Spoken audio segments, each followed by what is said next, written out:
Hello? I think everything is live. I hope everything is working in terms of audio levels and everything. Let's see. I think maybe my microphone could use a few more decibels. Let me know like the audio levels and everything, if it's all good. Also, I do not have my chat for some reason. View. Docs.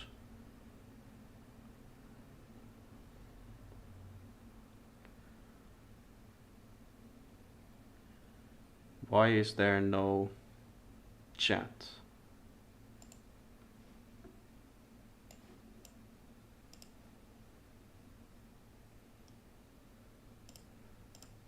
Okay. I guess I'll have to use the chat from here then. Hello, Cider. Hello, Melogify. Nice to see everybody here. I'm sorry, this is a new PC, so I'm still setting everything up, and this is like the first time actually streaming. So it's completely different for me.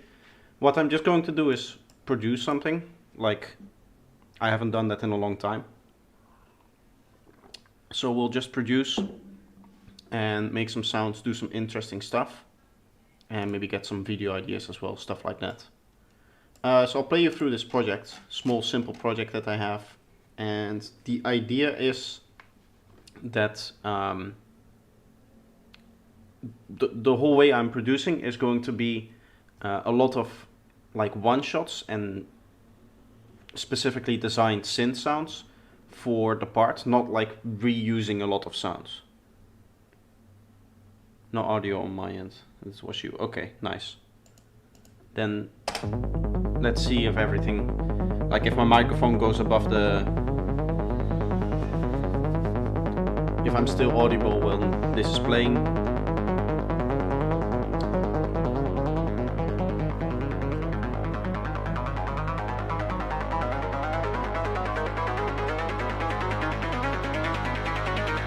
If it's not too loud.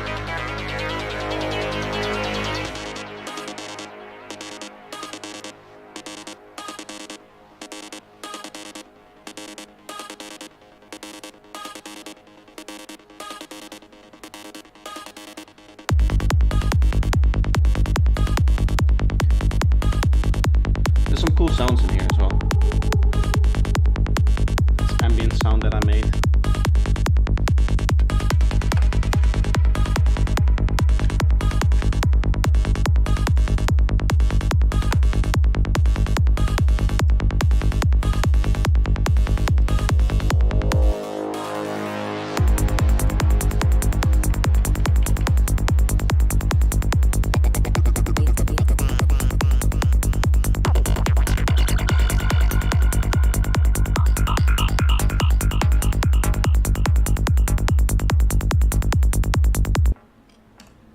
So that's it basically, what we have now.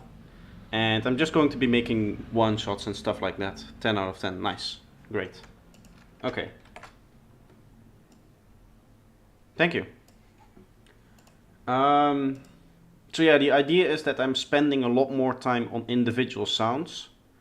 I kind of, in my head, this was going to be the Astrix approach, because what I've heard about Astrix Productions is that he tends to spend a lot of time working on individual sounds. Like there was this video of him, like a very old video of him in the studio, and you can see him, basically he tends to delete like half of the sounds that he puts in his track. And I tend not to do that. So I want to spend a lot more time thinking about the sounds that I'm actually putting in there, which means that overall your production speed is going to go down, but it should result in better sounding tracks, which at the end of the day is what we want. So for now I'm just looking to fill up this space here. This space is already fairly full because we have the vocal and we have this sequence in here.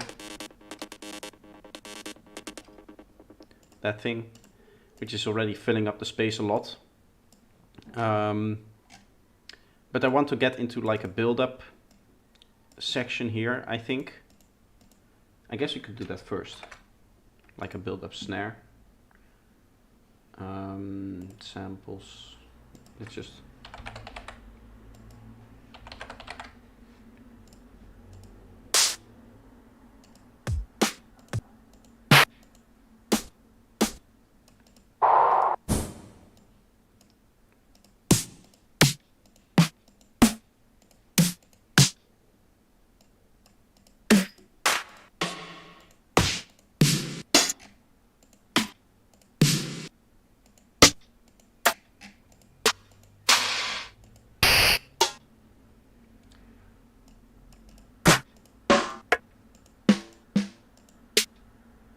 I like to just browse through all of the samples that I have like this.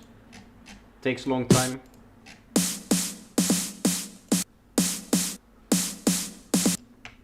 Gonna go for that one. I just want to isolate one of them, I guess. Let's take the whole thing. Consolidate it. And then we drop it in here.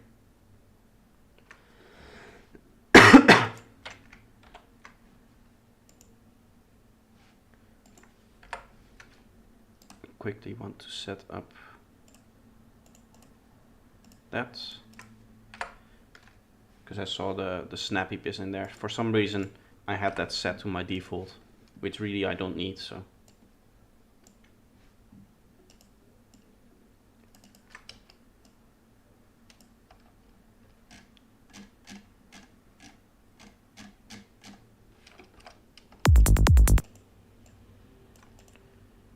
I guess I can start it here, and then we'll play it like so.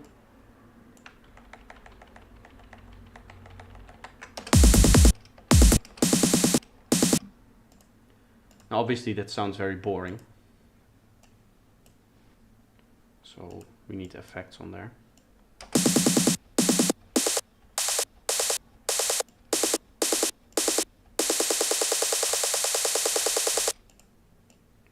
Want to start off like this. A cool trick is to actually start off your low pass lower than your high pass, so it also acts like kind of the volume thing. Like now there's nothing playing, right?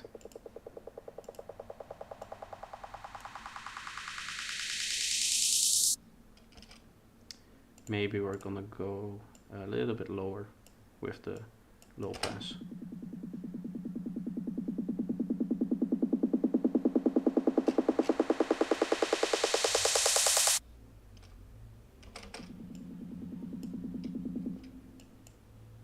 I'm going to go 100% algorithmic reverb.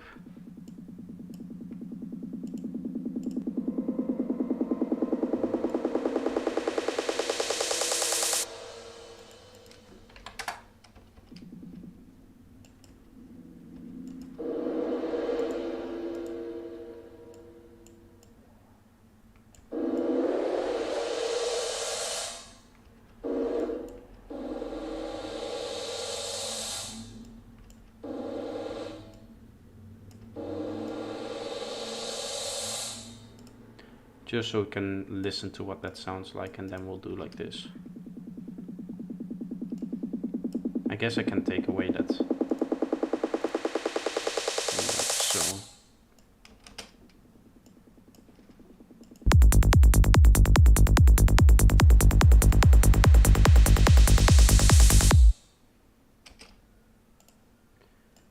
And then we'll turn off the reverb like this.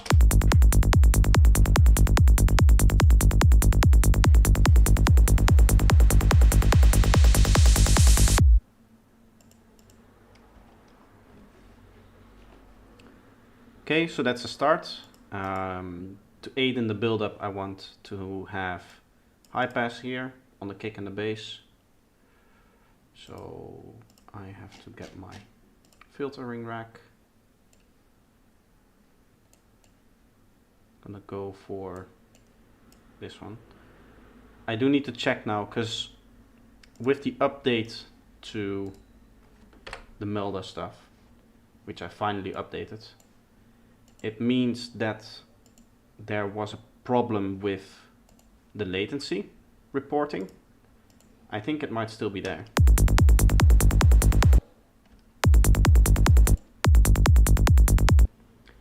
It's not when you put in the new one. I think it has to do with latency reporting differences between the old version and the new version. So all of my old projects, what I had to do was go into any Melda plugin that introduces latency, like the linear phase one here, and then turn off and on latency reporting for them to be in sync, which was really annoying, right?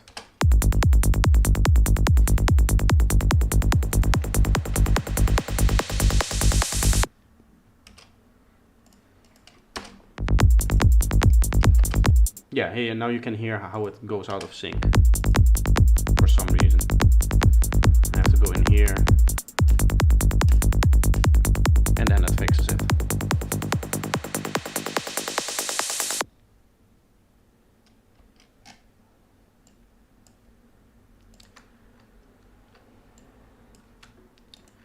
Okay, so we copy over the kick and the bass and the drums. Also remove our sidechain trigger there. Let's put this in.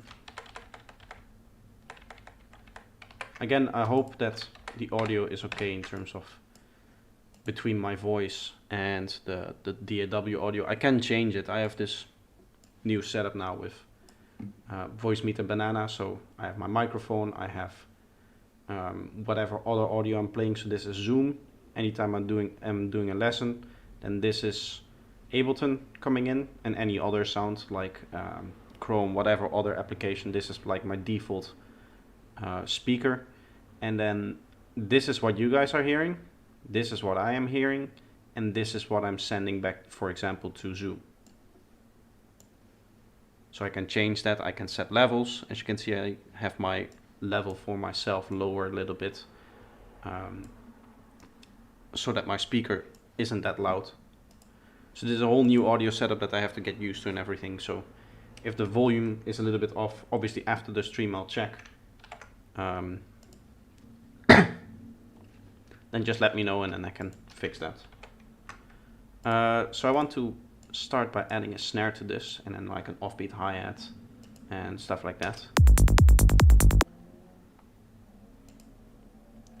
So let's get a snare.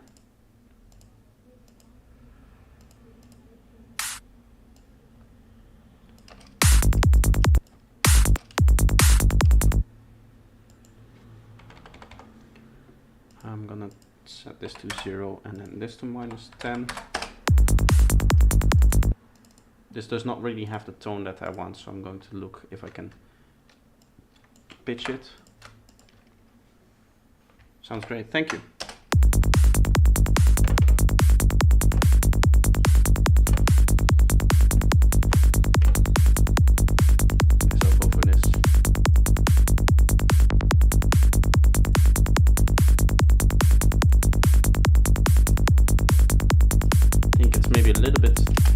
Too long. I'd like it to be a little bit snappier. Oh.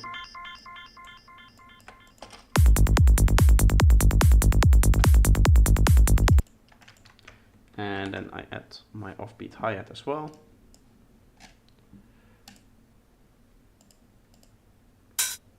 I'll go for one of these open hats.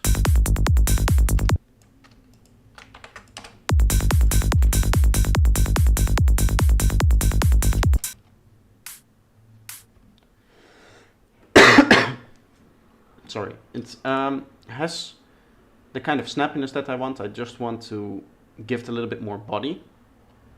I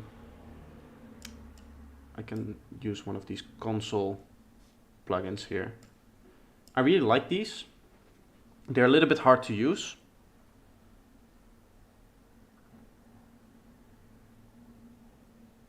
I have a good idea in my head, but I can't implement there in Serum because I don't know how to make the sounds. What could help? Well, you would need to know sound design, obviously. And the way that I trained my sound design is a little bit of a long-term thing. So I don't have like a solution for you that you can implement today and make your idea today. The core idea behind how I trained my sound design was I created a few sounds a day for a few months.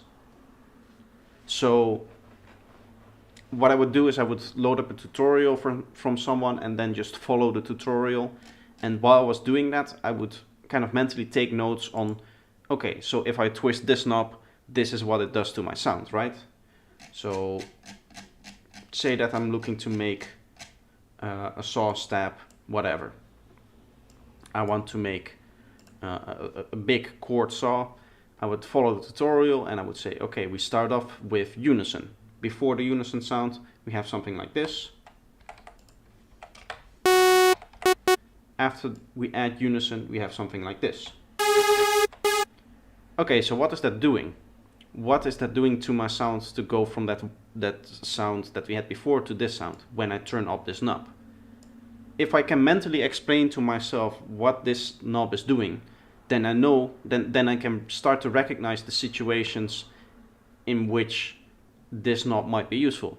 So if I have a sound in my head that sounds more like this than like this, I can make that distinction, right? And from there you just continue to do that for every single knob within Serum and then for every single process. Because, okay, I have this knob here and that does something, and then I have this knob here and that does something, but only for certain settings of this knob. Like the detune here does nothing, but if I put it up, then it does something, right? So this whole section, you can see that as a process. It is the process of making multiple voices in this case.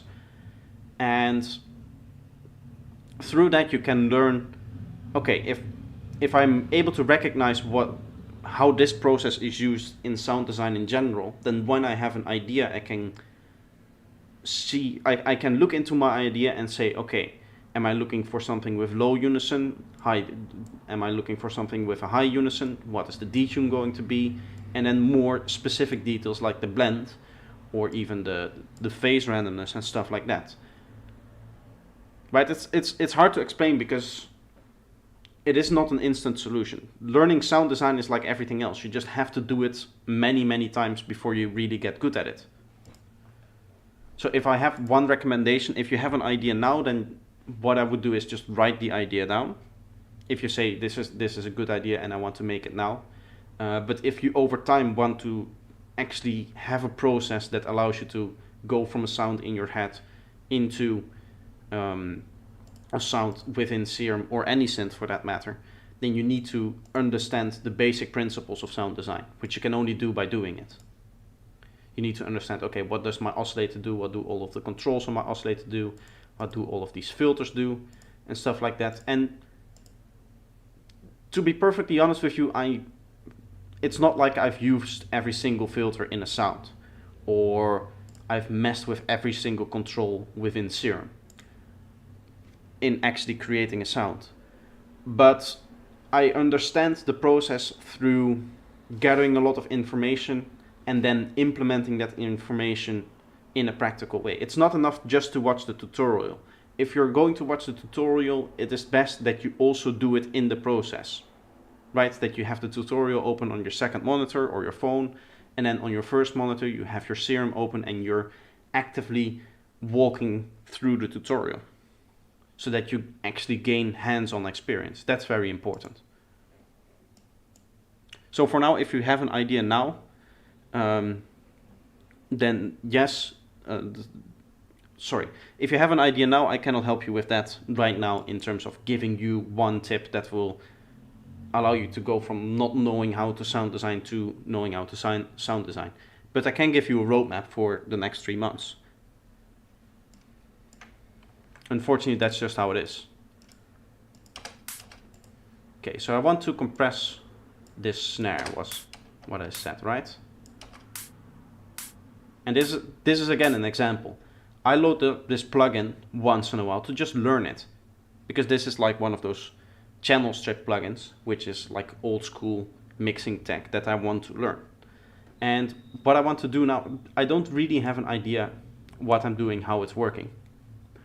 But I want to just play with it, see if I can get the kind of strong compression out of it that I want right now. And then, obviously, I can start to understand the plugin more, and I can use it more and more in my productions. So I'm looking to see if there's a gain reduction meter here somewhere.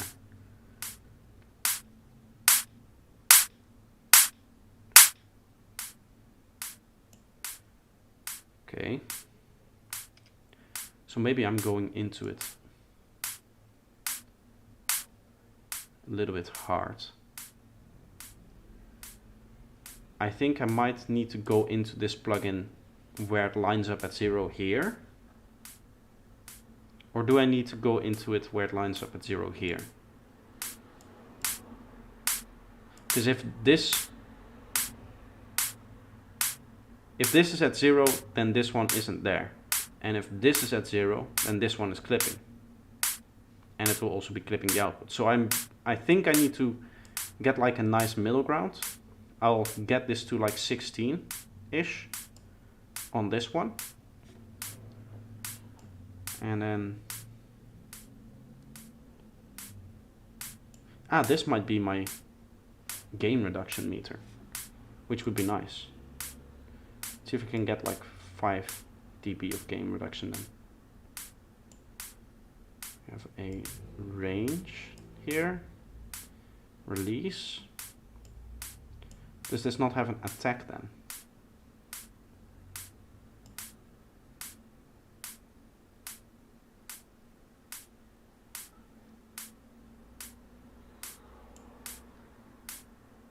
Hello Mindbee, how are you doing?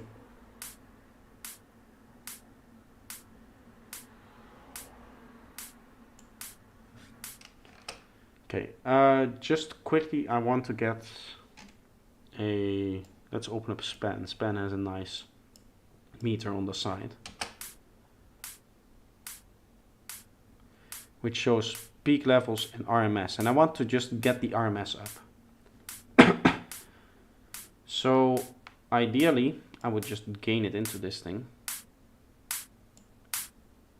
lower the threshold to get my peak levels lower again. How do I make Ableton so dark? It's a theme. So my theme is the Arval Dark Plus, and then I have grid intent, the brightness at 90. Everything okay with my new PC? Yes, it's working phenomenally well.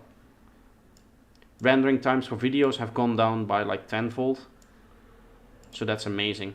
Instead of it taking like 3-4 times the length of the video to render out the video, it's less than the length of the video. Right, so if I were to upload a 20-minute video, it would take like an hour for it to render on the old PC. And now it's like 10 minutes, not even. So that's amazing. It's like a whole different world for me.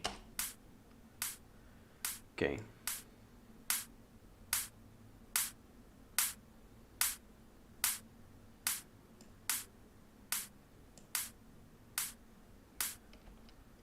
Maybe I need to give it more input gain and less gain on this.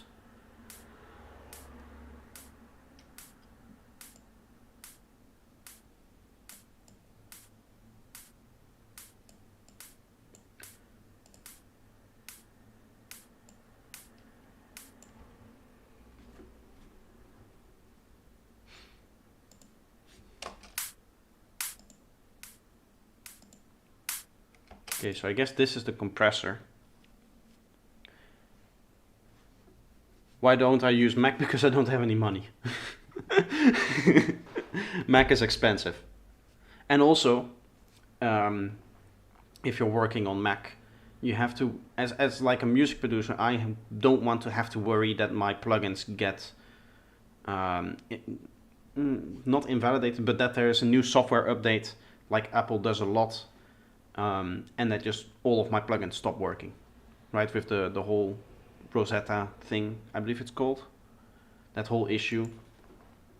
or the M1 chip. I don't know my terminology, but there's like every once in a while Apple comes out with a new operating system and a new architecture update, and then everything stops working. Your PC is 11 years old. Oh wow, that's older than mine. Yeah, streaming is not that intense, but video rendering is, because it just takes up every resource that you have, right? A video render, the more resources that you have, the more it's going to take up, and then therefore the faster it's going to go. So it's not like you cannot do that, but it's just going to take more time. So even with an old PC, it's not really an issue, I guess.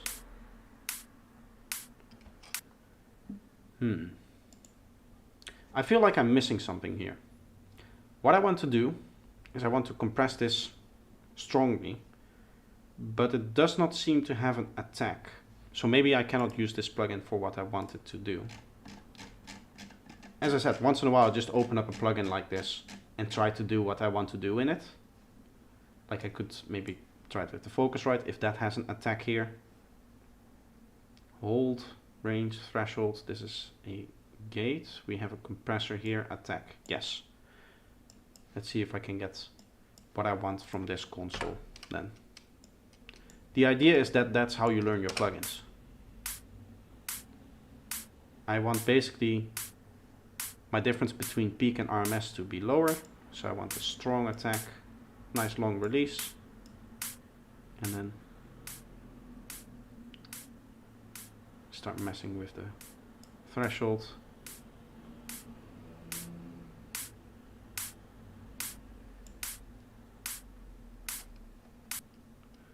Does this have a clipper of some sort?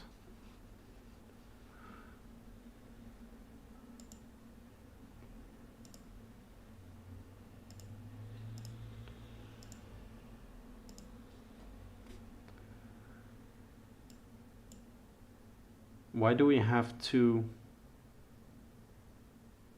filters?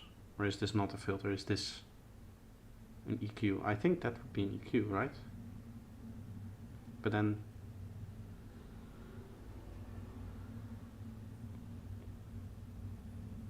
okay.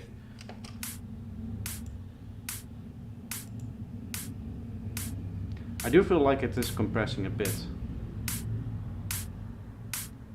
I'm getting about almost 16 dB of gain reduction there, which we're also bringing back up. So in theory, we should have smaller peaks.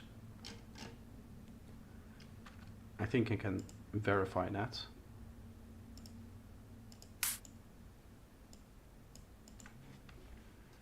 Go like this, and what happens if I turn it off? And just compare the waveforms.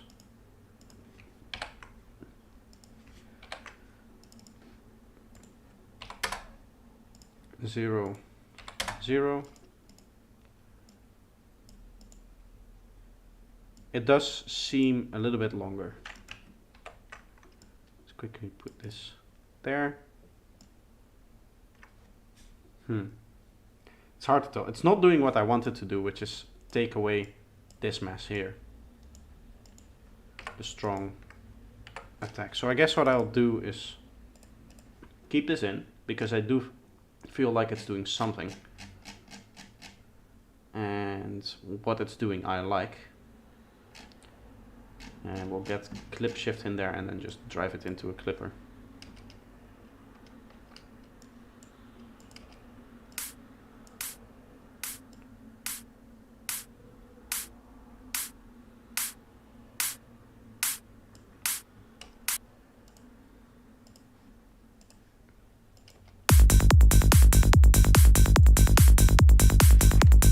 That's more like it.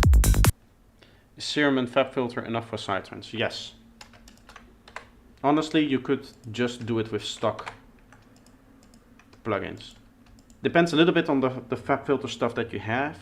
In terms of processing your baseline, it is nice to have a multi-band processor. Yes, yes it is. Most DAWs have enough stock plugins, yes. The only recommendation that I give you is to have a multiband processor for your bass, any kind of process. So Saturn, Pro MB, both of those will work. And the reason for that is on your bassline, obviously you want to get phasing, and multiband processors is how you do phasing.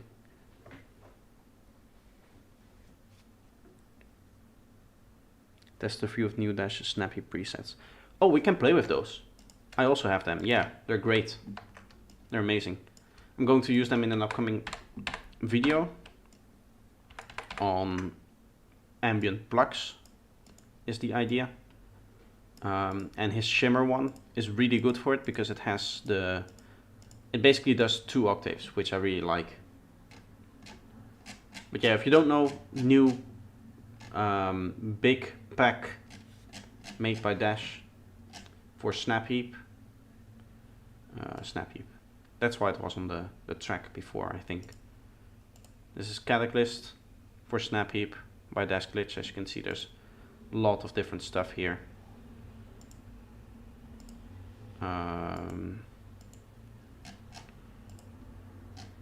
This is 20 things here. All kinds of mangling effects, and this is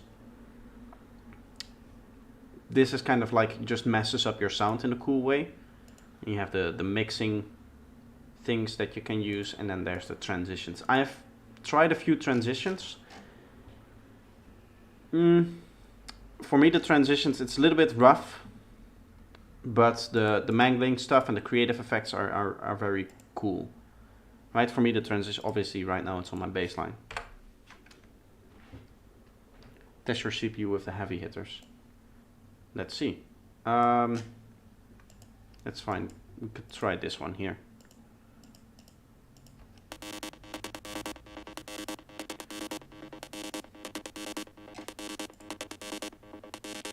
Let's go.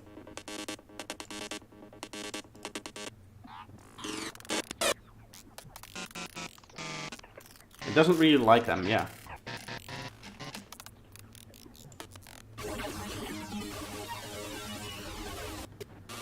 It's still holding up well. I mean, about 30% now.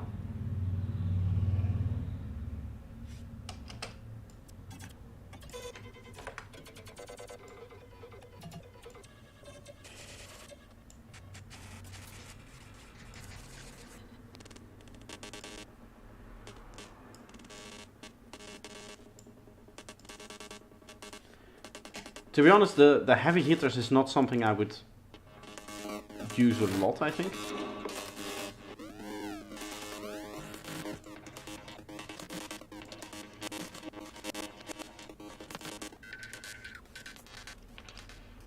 I don't really see myself using something like that, because the way I sound design, I tend to do a lot of my creative effects already in the synth. You're curious? Well, it handles them well enough. In this kind of situation, when you're doing something with Snap Heap this big, because this is like Snap Heap within Snap Heap within another Snap Heap or whatever, at that point I'm just going to render out the result, right? Like I don't leave this on a whole production, because then it's going to, you know, it's going to tank out the CPU, then the CPU won't be able to keep up.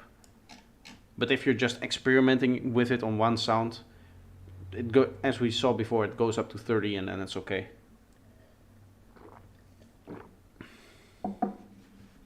Okay.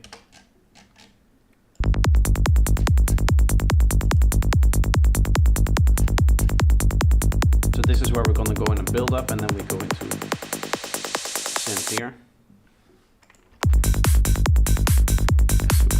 Turn this down a lot.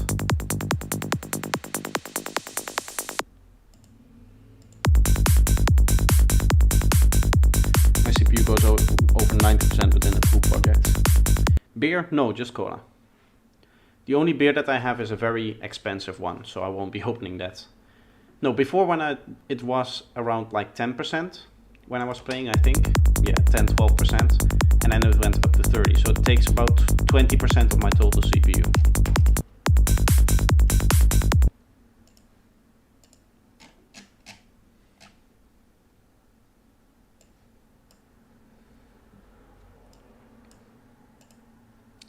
Okay. Gonna make a little bit of a fill synth here.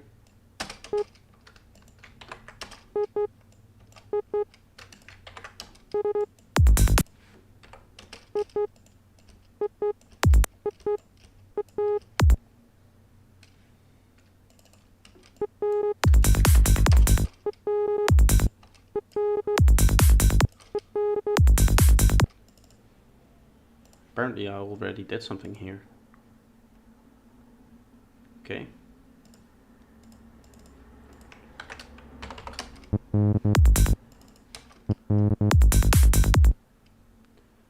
Okay, I need to reinstall all of my waveforms and stuff as well.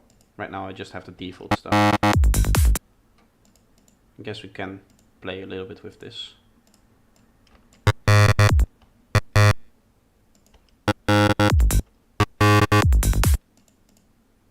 Let's push this through a phaser.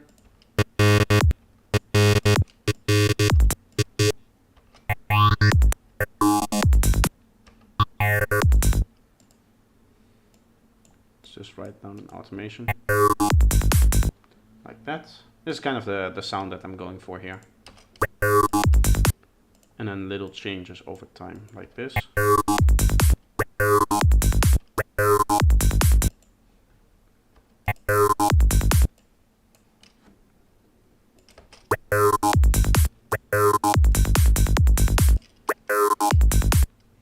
From 40 to 90. Oh wow. I've got a good CPU. Yes, obviously I got a new CPU right now. But it's also, it's like high mid-tier, right? So the 5800 is, in terms of CPU, I can actually use 2 or 3 of them at the same time. Yes, I could.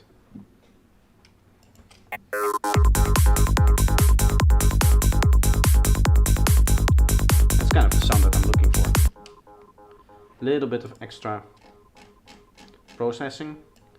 One of the ideas I have for this production is that don't spend too much time on the details of the sound right now. Just like a little bit of saturation that I know I'm going to put on there anyway. But even like sounds like these, it's just a vital going into the cheapest delay that I have. It's just going to be here for the idea, right? For that idea. This project isn't properly gain staged, as you can see. So right now I just want to get the idea out there. And then once I decide, okay, this is a project that I can see myself finishing, then I'll do all of that boring stuff.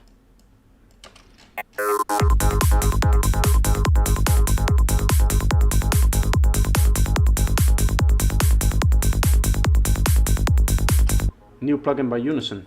Yes, the multi-effecting. New video from White Sea Studios got released on that yesterday. Don't get it, is the advice. It's like, the annoying thing is that it's $200 for something that does nothing, essentially. Like, it won't get you to a finished sound. It won't get you to a mix ready sound. Yeah, the Sound Doctor. That's what I mean. Don't get it.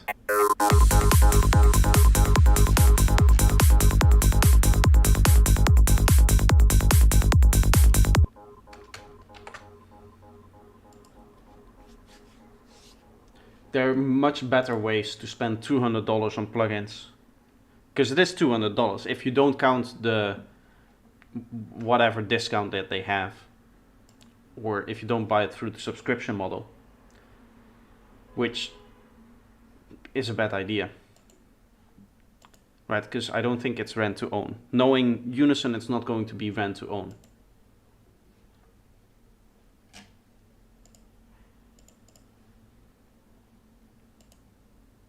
I know there's a lot of fans of those kind of plugins. Same with that plugin that got released that had like the tits on them. Like, I get that there's hype for those kind of things, but what's the point? You guys remember do you know the plugin that I'm talking about? The one with the very basic distortion algorithms But if you turned up the knob, it would undress like a character on there. Like, what's the actual point of that? It doesn't sound good. And if you're working with somebody else, I would be ashamed to open up a plugin like that in a professional setting. Like, could you imagine I was doing a private lesson and I would whip up a distortion like that? Like as a producer, then your credibility is just down through the floor, right?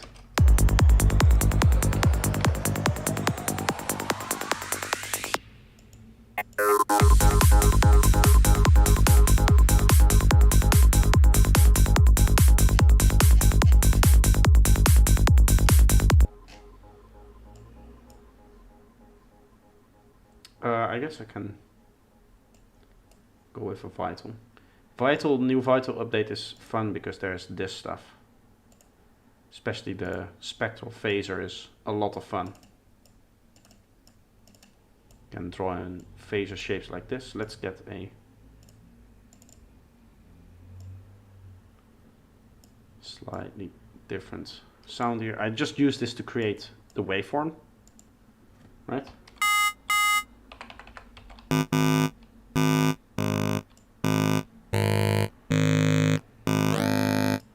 Guess we can FM it a little bit from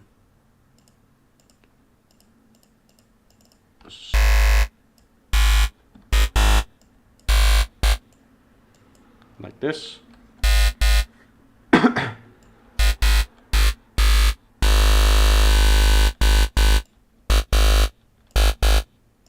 Something like this.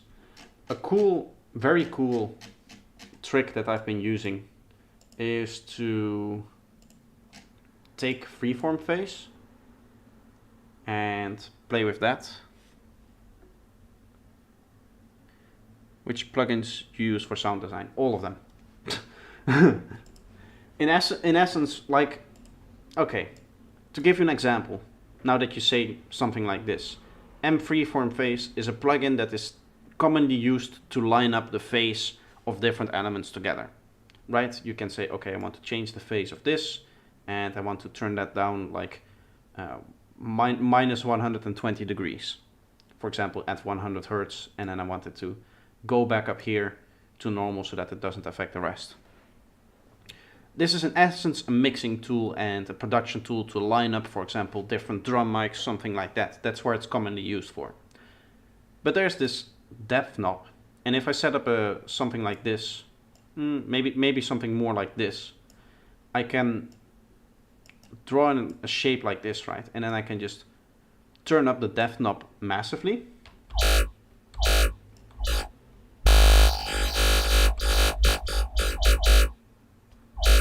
And then it becomes a sound design tool. So in essence, when you say which plugins do I use specifically, I use all of them very little. Like, okay, some things like the saturation here, I use that in mixing, not really as sound design. But in theory, I could say, okay, I want a very heavy distortion, and then I just crank it up much more than this is designed to do. There's an input gain here, I can turn up the saturation all the way, and I can really crank that, and then at that point it becomes sound design, right? You're actually changing the sound. You're no longer mixing in the sound within a track or slightly altering the sound to make it sound good. You're actually creating a new sound out of this plugin. If you're asking in terms of synthesizers, my most common is Serum for anything simple, Phaseband for anything complex, and then Vital if I need something spectral, like in this case I wanted to use the spectral phaser for something, so then I go Vital. So that's kind of my top 3 basic things, or my top 3 synths for that regard, but anything could be considered a sound design tool. So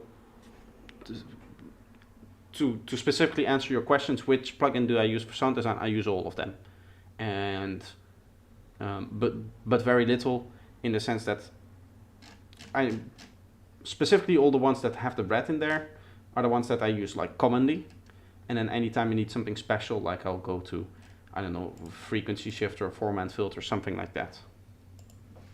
It just depends on what I'm looking for in a sound.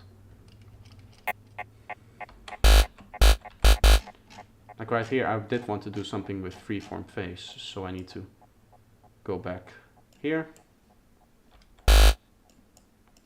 And I'll set a depth.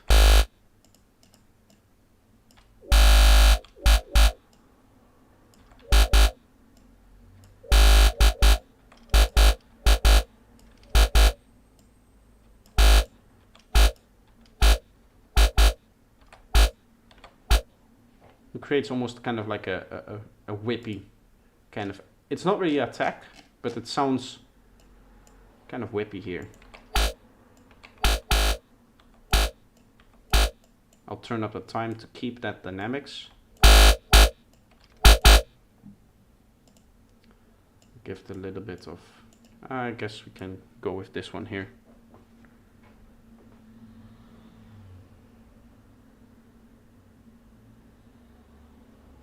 Tell you about an unbelievable story that happened to me last week. A new colleague turned out to be Shinu, who is one of the pioneers of sidelines and worked with people like Astral Projection, Union Reactor, Buck Oldfield, Simon Postle, and many more. He played on biggest festivals like Boom, etc.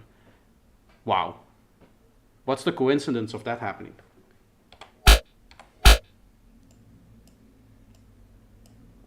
Like, it's almost like meant to be at that point. I hope at least you told him that you're into psytrance as well. I assume you did, right? That would be the first thing I would say.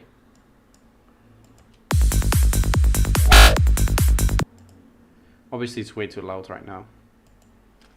Is this properly going to 0? Now it is.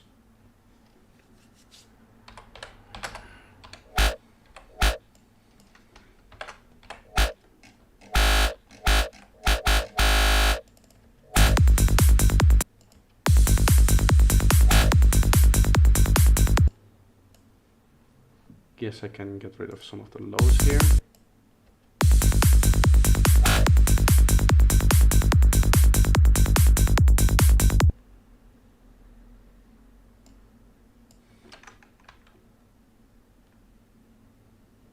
We talked a lot. Nice. Great.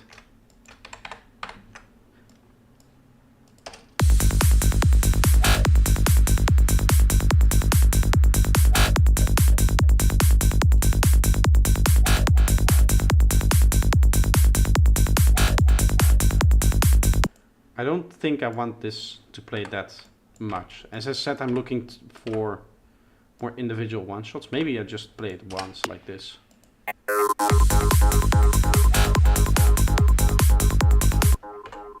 Do like double time for this one.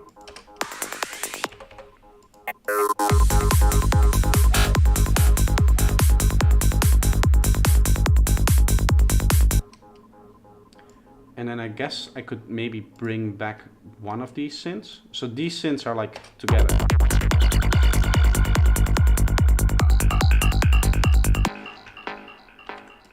But I guess I could just do like this one here.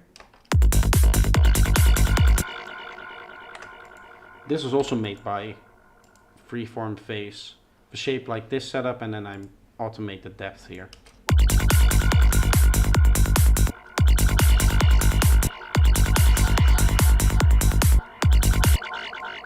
That's a good.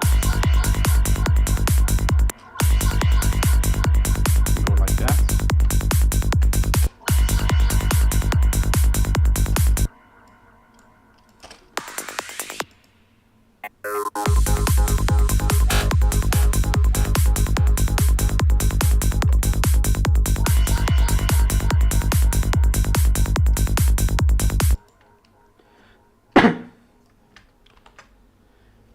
I think I do want like a little sequence under here.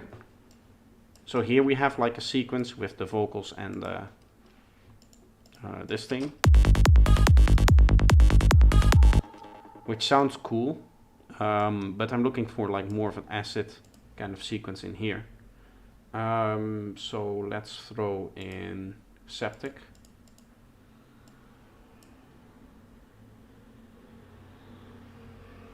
And then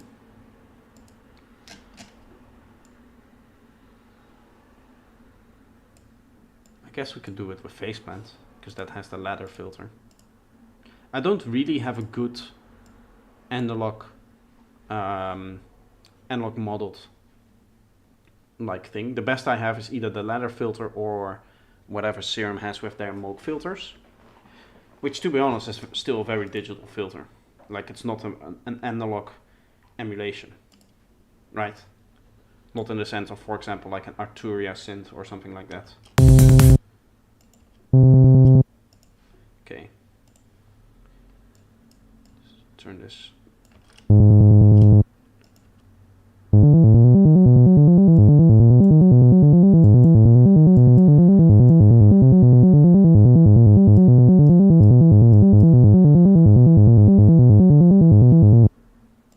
Let's quickly turn this into an actual like acid synth. No attack. Okay, a little bit higher. And then this goes to here.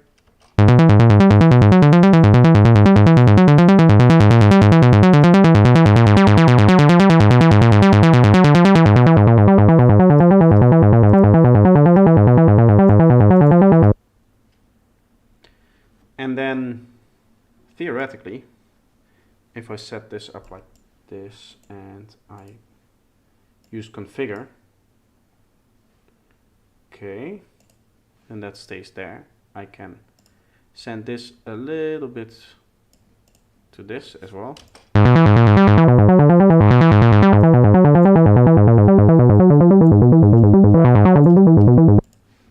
Okay, and then from within Septic, the automation, I should be able to map this to here. Please? Yes.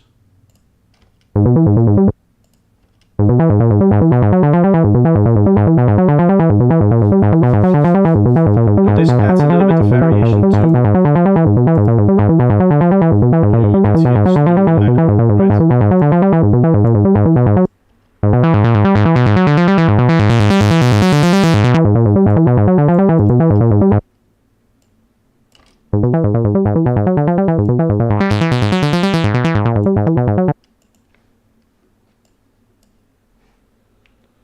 I guess I don't have any sustainer.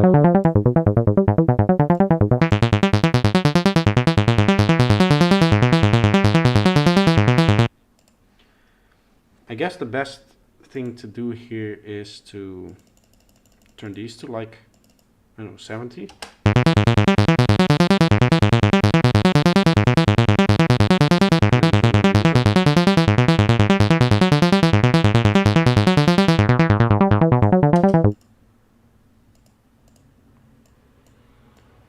And then it's just a matter of turning this up.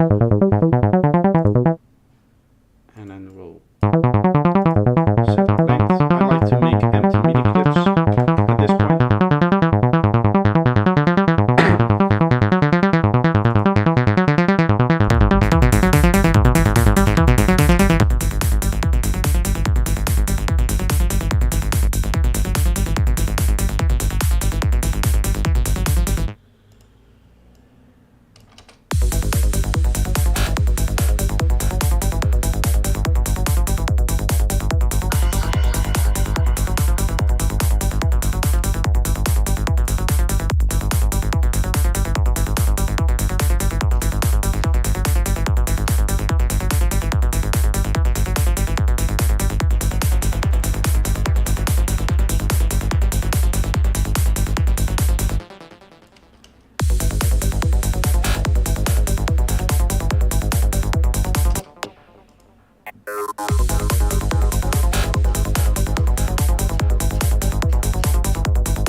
Thinking of just making this like a long part. That would be pretty cool, maybe. And That means that you need to do something here. Like I'll probably go slightly down and then back up again to full. Let's double this one here. Make sure that this is twice as long. And here same thing will go down. Am I doing the mix? Yeah. I'd like to do the input, which this does not have. So I'll go to Echo Boy. Which I do believe has an input as well. Yes. The reason why I like to do this with input is because then delay tails, if you have very long delay tails, they tend to continue. And to me that sounds more natural than actually changing the mix. So I like to go long delay tail, 1/8 dotted for something like this.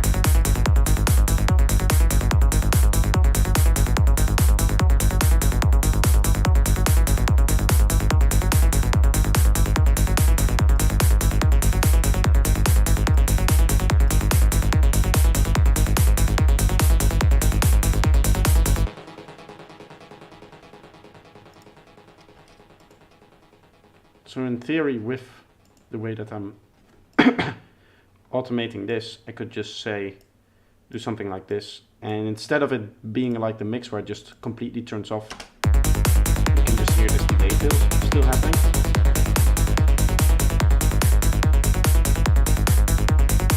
And the delay tail just kind of slowly goes down. Right, as opposed to the mix where it just stops.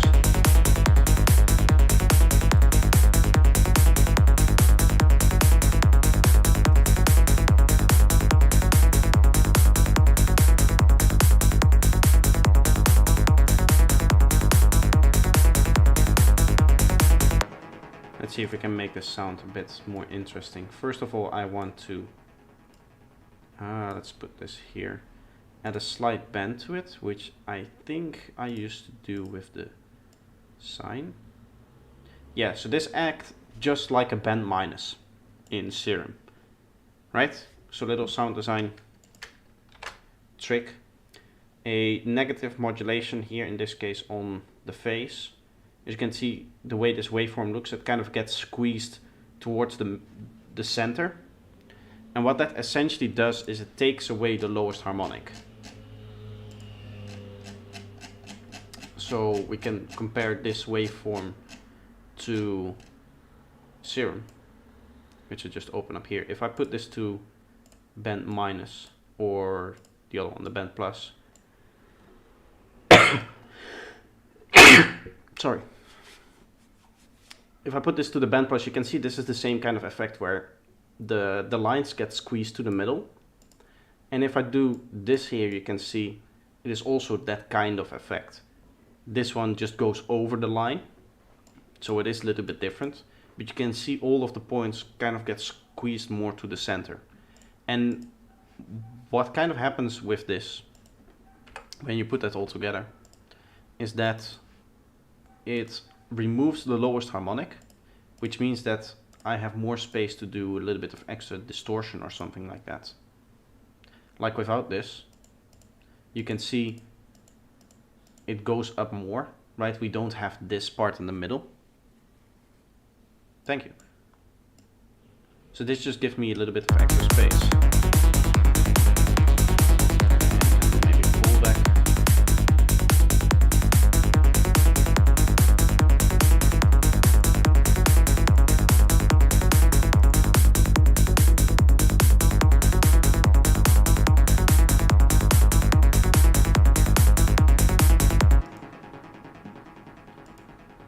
I'm still not really getting the sound that I want.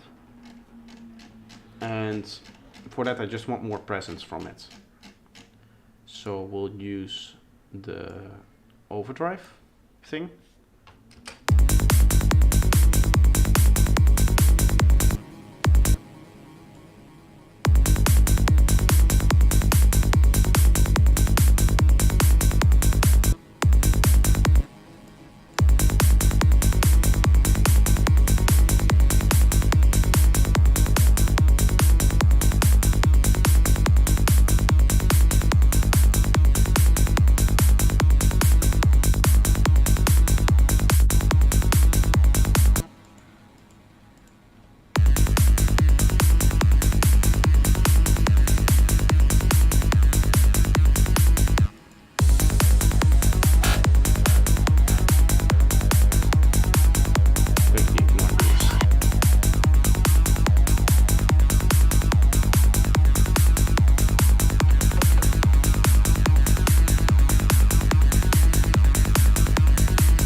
Also, I want to add some output gain in here. So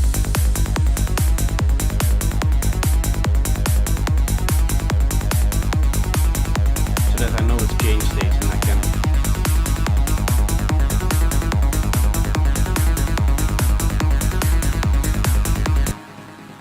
I can like mix it in more and less over time.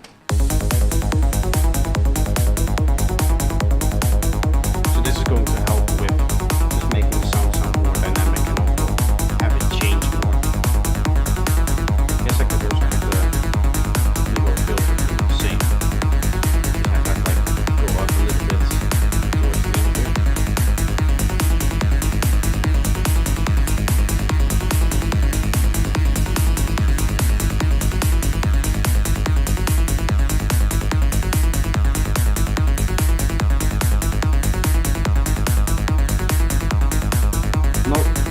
Tip that we can use here is because of all of these distortions and saturations and stuff like that, we're losing a lot of the dynamics.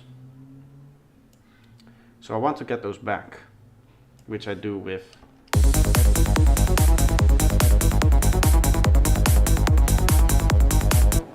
this, which again means that we can technically push it a little bit harder into whatever saturation that we're doing, because we get some of the dynamics back from the LFO.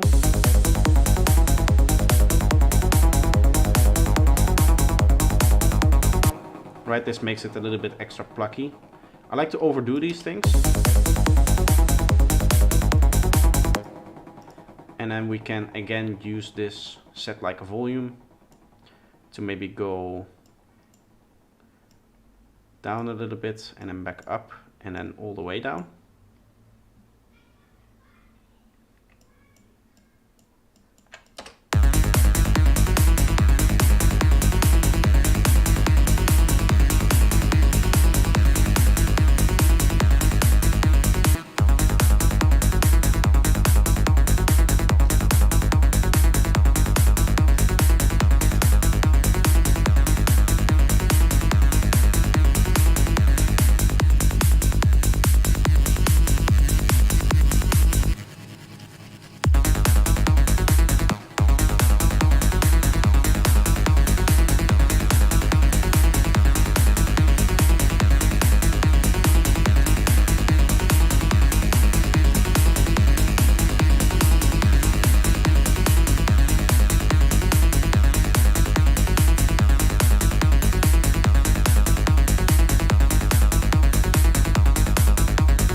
And then we get something like this. Now here towards the end, I'm going to remove kick and bass, because that's where I want our next fill. Seeing as this is a longer section, I think that also requires a longer fill.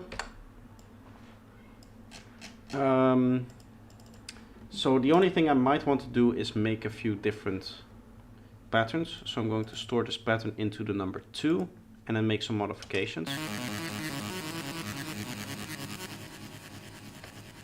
Which in our case it just means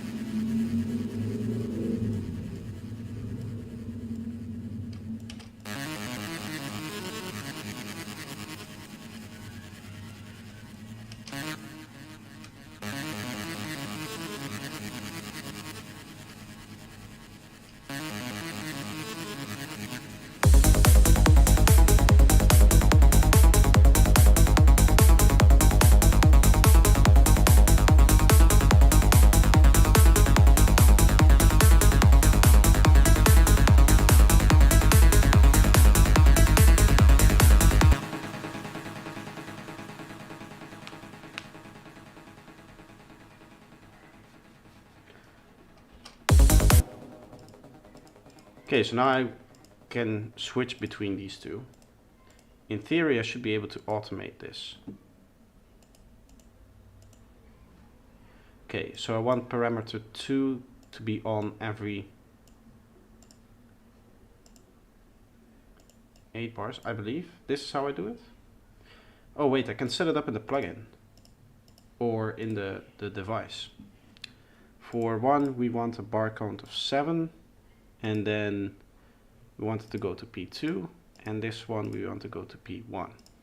So in theory, if I play it from here,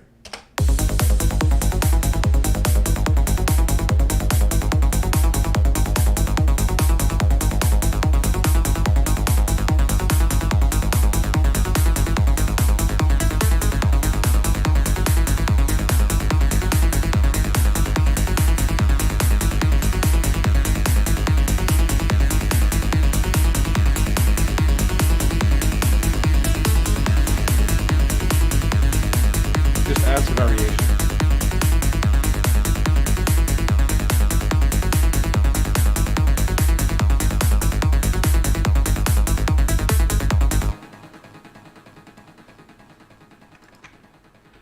Okay. So what I like to do at this point is to record this, because as good as Septic is as a device, it is very annoying to work with within a full production. Sorry, there's children screaming outside. I don't know if you can hear it on the microphone. I don't think so, but they are screaming outside. So I turn it off and then I record it. And then I can just move the effects over.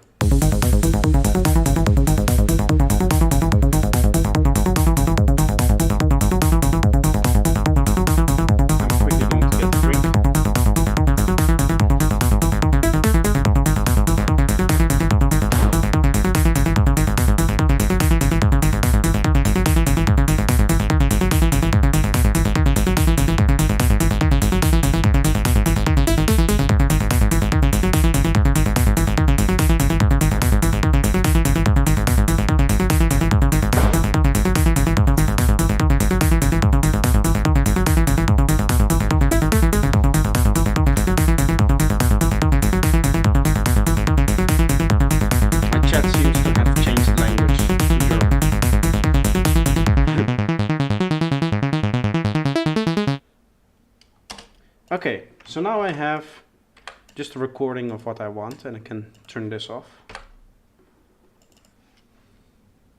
Oh, I needed to copy over the effects. So we'll drag over the effects to here. And I'll turn them on again.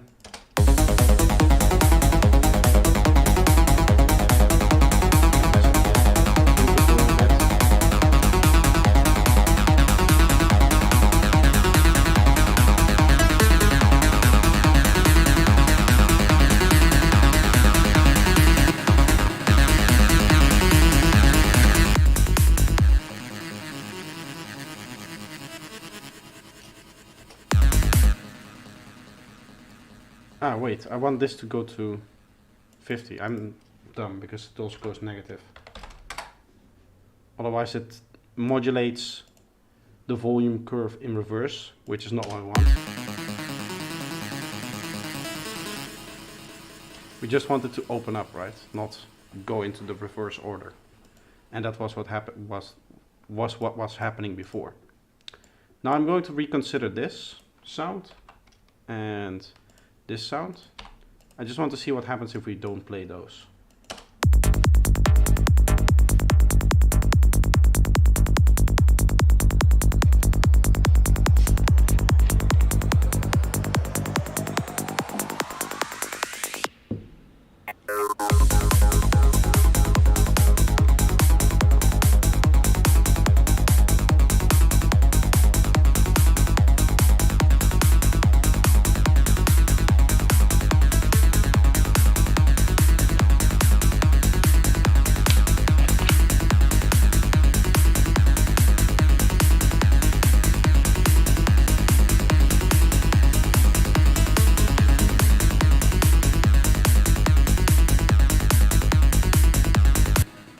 Maybe actually turn this a little bit.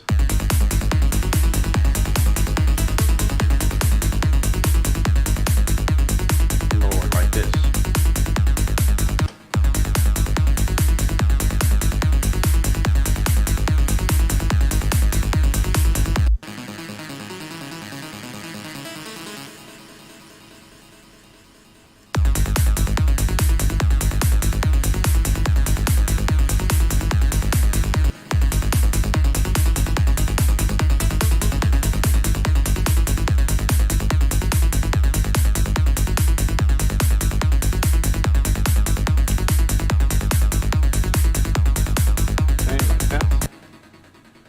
Maybe I can copy over this sound.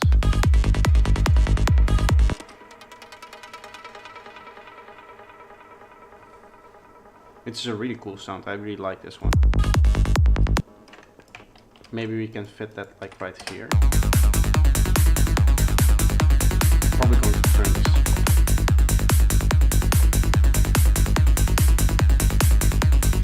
Down a bit.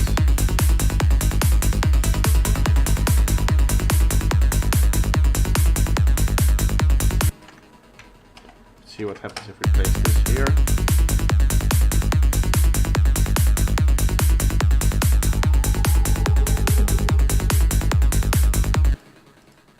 This does not have any delay. I guess what we could do is make a similar sound, but with some delay, and then place that more towards here, towards the front.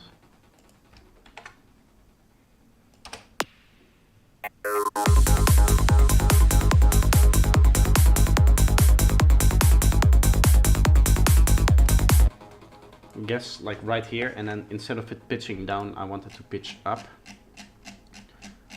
So the way those sounds, the way I make those sounds, these, is just with a lot of detune. So high detune, and then a very slim frequency area. So just do something like this.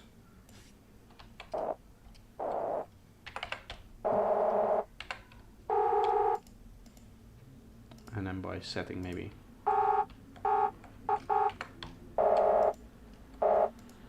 not this, let's try octave.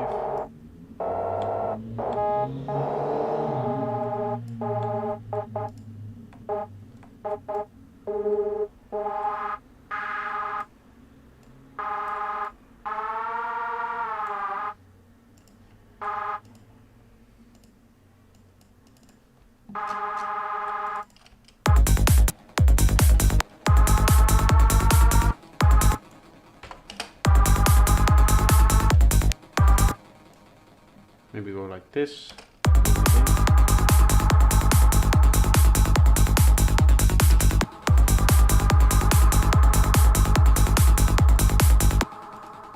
And then we filter it in.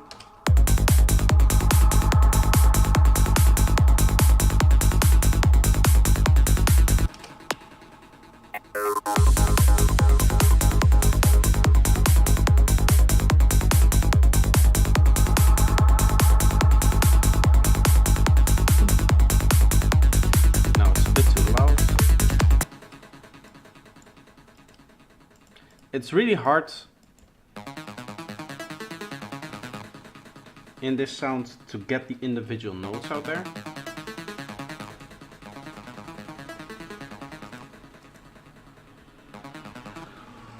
Maybe I can...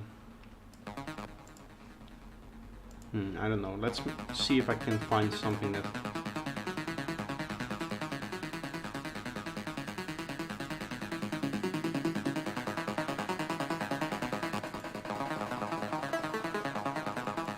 Just with an EQ boost, maybe that makes it clearer.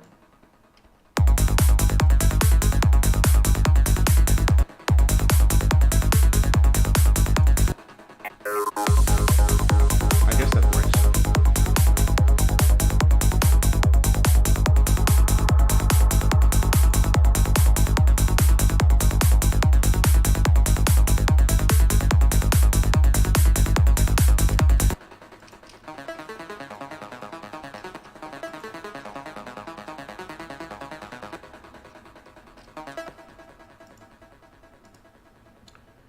I think maybe one of the things that can help here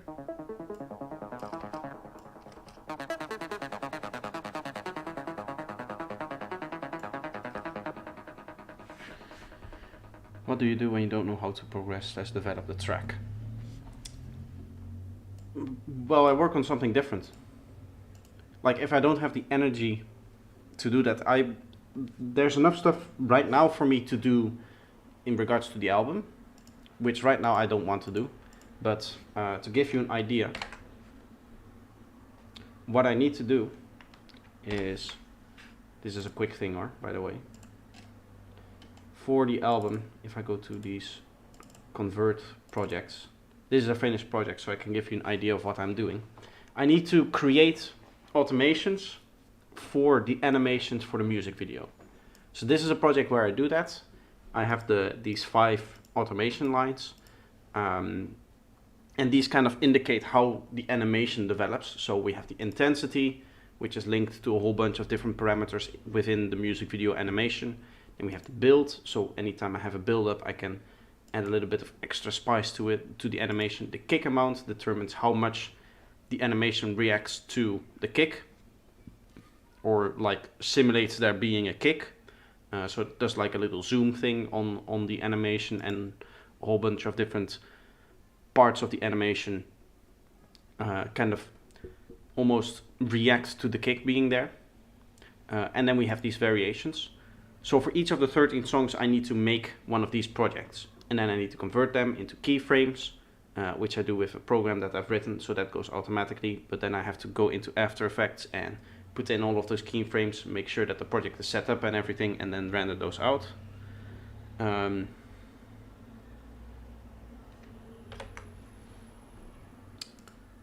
So that's what I need to do for the album, and this takes like an hour to make, because it's very annoying. I'm doing a lot of editing right now for the masterclass project that I'm working on. I have about 15 hours edited right now, and I need to record the whole mixing process still, and obviously then edit that as well. So that's going to be another 20 hours of footage to edit. Hopefully I can get that down to like a total length of the masterclass of just over 20 hours. That's kind of the goal. So in reality, when I don't feel like making music, or when I cannot progress a track, I just instantly switch to doing something that I need to do, right? So that I'm not forcing myself to work on any music. That's the important part. But if you're asking specifically from a musical point of view, like if I am feeling the need to make music and want to work on music like I want to do now, I either start a project like this, which I did yesterday evening.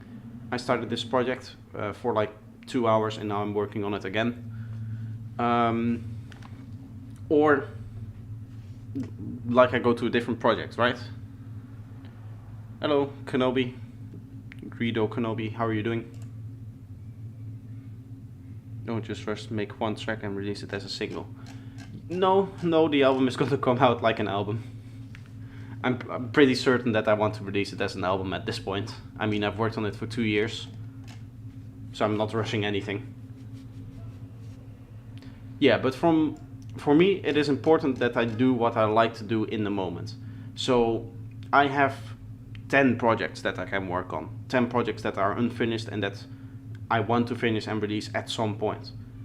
I just know that that's going to take a lot of time, so I leave all those projects on the back burner, and anytime that I don't feel like working on whatever it is that I actually want to do, I just switch over to a different project. I'm doing very well, thank you for asking. We're working on a very cool new project, so that's what I'm doing here.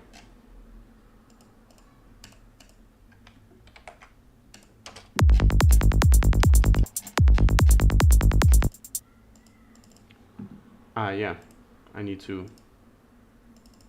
I'm going to report this to Melda, this issue, because this is extremely annoying.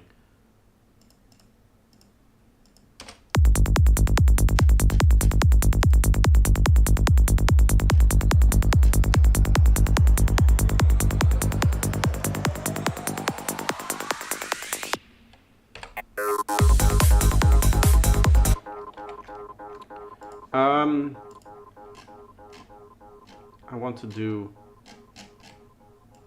This also has a tutorial. Next tutorial, not the one that I posted yesterday, obviously, but the next tutorial that I'm going to work on is what I'm going to show you right now, which is using the Shepherd's Tone feature, this one, for your risers. So I set this to 8/1, throw this on the Shepherd's Tone.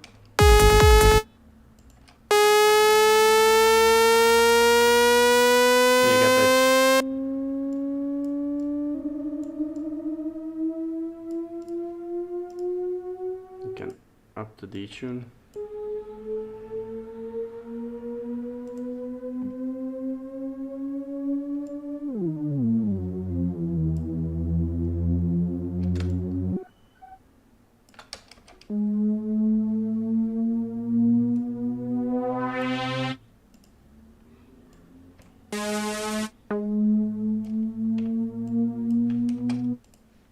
I guess we can... Isn't there a way to quickly copy over one oscillator to the other? I don't know if there is.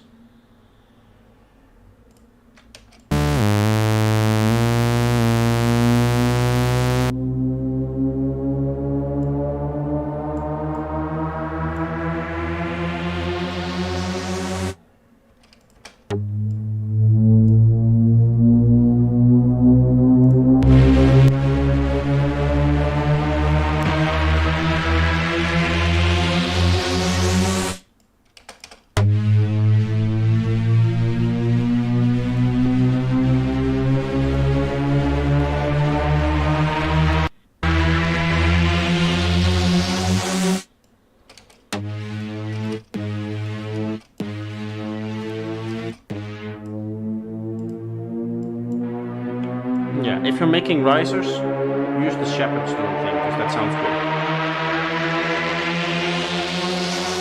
good. You can resample it into a wavetable and oscillator too. Yeah, no, what I wanted to do was have a copy of this oscillator an octave lower.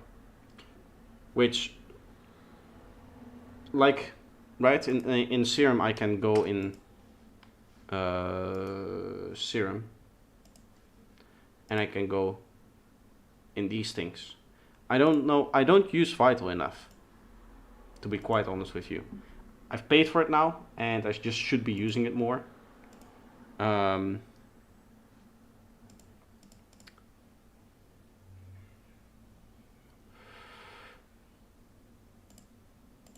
This is very highly distorted, so I'm going to up the oversampling while I'm here. I would assume that that's somewhere here, right? Or in here.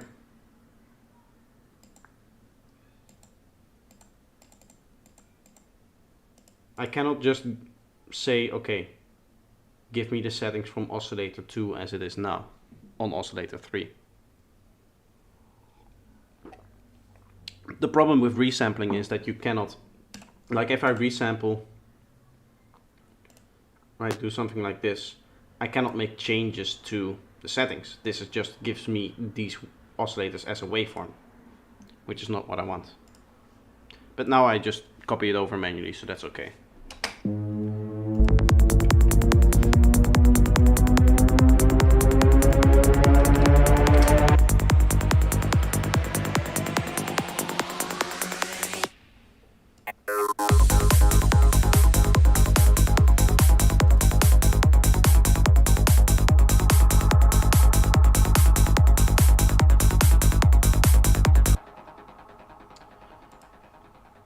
Want a vocal right here. Ooh, I can test out the vital thing. Text to wavetable.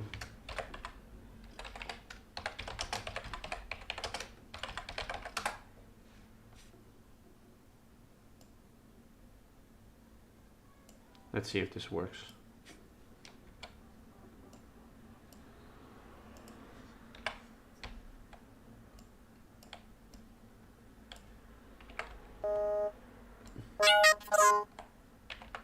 Negative line. Now let's begin. That's exactly what I want. A kind of digital vocal sound here. It also fits well with the melody that we have here. So I guess I came up with that kind of in the same way. Would be cool to have that play before. Here.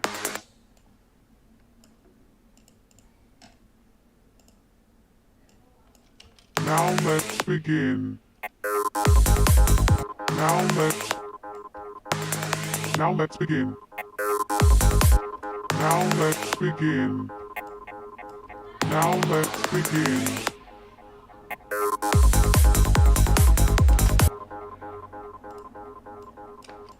Now let's begin.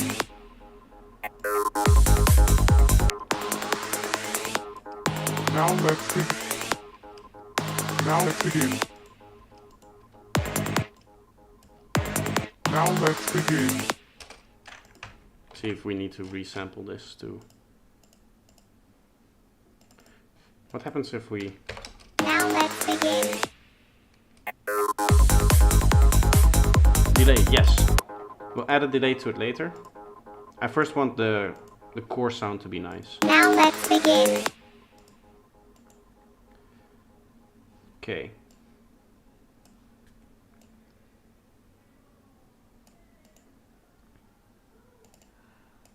I'm going to warp this in place. Begin. Now let's begin. I just kind of visually put it in place. Now let's begin.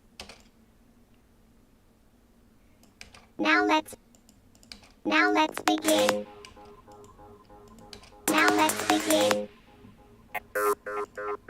What if I pitch it down now and keep the formants? Now let's begin. Or Now let's begin. Now let's begin. saturate it a little bit? Now let's begin. Now let's begin. And as he said, a delay. I think it would be nice if you give a theme to your track and make the vocal theme related. Yes, yes, obviously. No. Also, if you know me, I stress a lot about theming. These are temporary vocals. The way I like to produce is if I don't have a theme in mind, like I have now, I just throw in something random until I until I have like a theme in mind that I want to put into the track, and then I work in the theme. Usually, or not usually, sometimes I begin productions with a theme already ready, and then I have vocals enough to work on that. But I don't like showing the act of getting vocals like in a live stream, because I know I'll get a DMCA if I open up a certain vocal or a certain idea that is DMCA'd. then I will get issues. As you guys know, I was recently the target of a copyright claim, or copyright strike even. Now let's begin. I might not put a delay on this actually. Maybe this is a better idea. We go into Black Hole, which by the way is Asterix's favorite plugin. Now let's begin. And we have this on there. Now let's begin.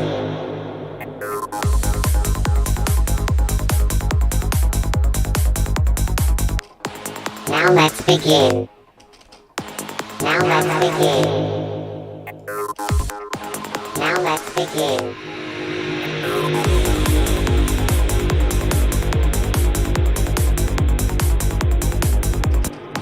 Now let's begin.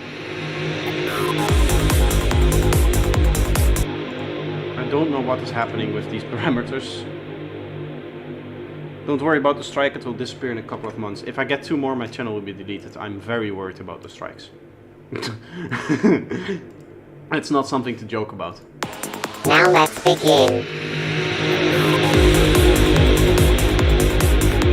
I know this is clipping, but it sounds very cool, so I'm just going to record it.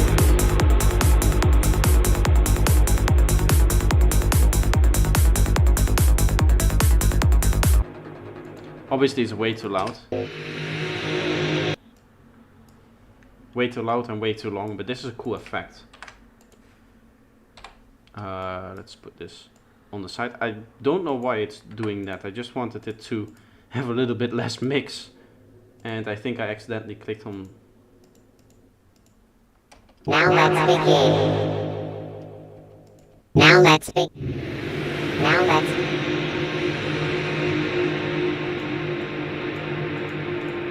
Now let's begin. Now let's. Not even the kill switch is working. Now let's begin. Now let's begin. This sounds pretty cool. Now let's begin. Now let's begin. Now let's begin. Now let's begin.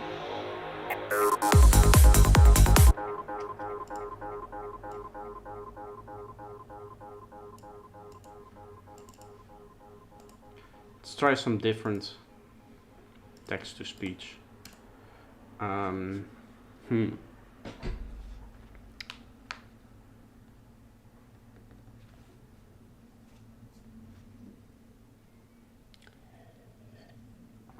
So, to quickly run down through the themes that I could consider for this track. If I were to finalize this track, this would go on an EP called Universal Questions. And the other tracks are called In the Beginning, Future Technologies, and I don't think I have names for the other 2, but there's going to be in total 5 tracks on there, and each track, the idea behind each track is that it handles a key question, like a big question. So In the Beginning, the track talks about the Big Bang, talks about the start of the universe, all that kind of stuff. Future Technologies talks about how future technologies, when implemented, like change our life, something like that. And I'm looking for like small vocal snippets for each of them to fit that theme. That's how I work with this. Some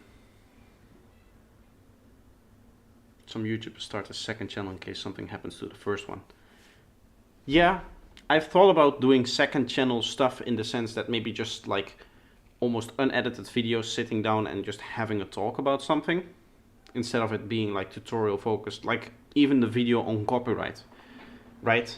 It's just me sitting down rambling in the camera with the occasional cut. It's a lot less work. to make that. For now, that one just went up on the main channel, but if in the future I want to do, you know, just more personal content, I think I might put that on a second channel. Maybe, I don't know, I want to discuss politics, philosophy, whatever. If there's something that just doesn't fit my main channel, because my main channel is still very music focused and tutorial focused, and anything that strays away from it just gets 50% less views. So a lot of people just aren't interested. I feel like people aren't so much interested in me as a person, more in me as, you know, a teacher, and my tutorials and my information, which on one hand is a little bit saddening that people don't seem to care about me as a person. Obviously you guys do, because you're watching the stream and you're chatting with me and everything, and also the people in my Discord who are chatting with me. But there's a large quantity of my viewers who are just interested in the information, and in particular, if I create a video on bass lines, I get 4 times as many views as any other topic that I cover. So for that reason, I have been thinking about, like, if I ever do like other content, I would definitely put that on a different channel, as not to spam those people who are not interested in that kind of content. Then only the people who are interested can subscribe to the second channel, and from there, you know, you only get good engagement from there, and the people can then choose by themselves, like, okay, I'm interested in his information, in his tutorials that he makes and everything that he teaches, then I subscribe to Projector main channel. If I also am interested in the man behind that channel, the actual person, and I do like personal stuff, I do chats, whatever, then I subscribe to the secondary channel.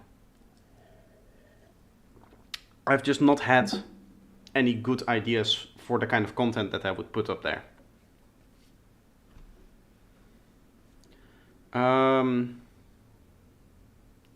I wanted to look at, give me a second, let me open up my old desktop, I think it is. It has the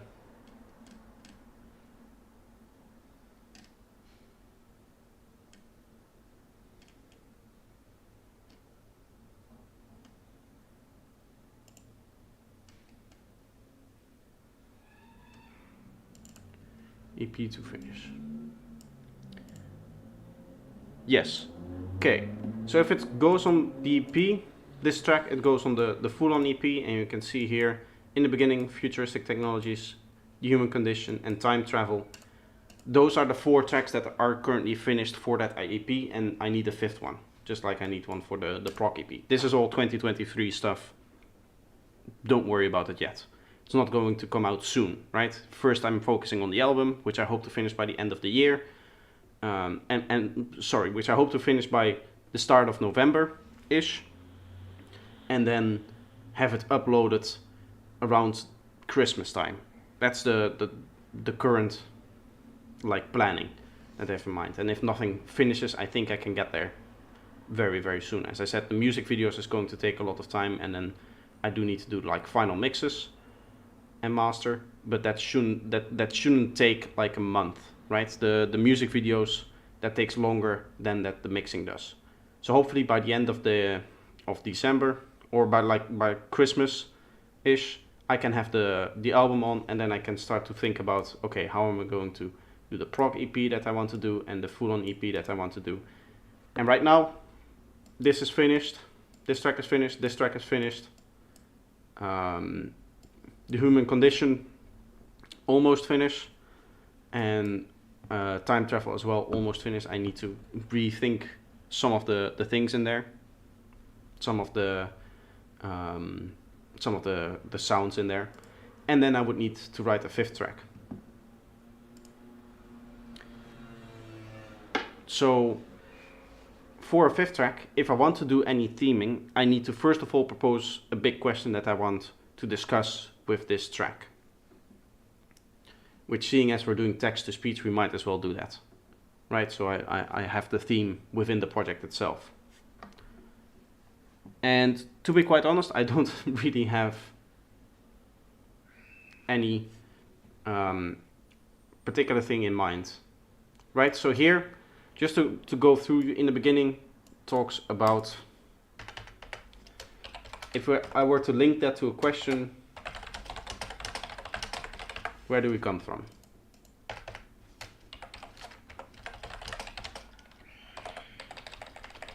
Next up, what does the future look like? The human condition talks about almost like subconscious ideas. So the best way is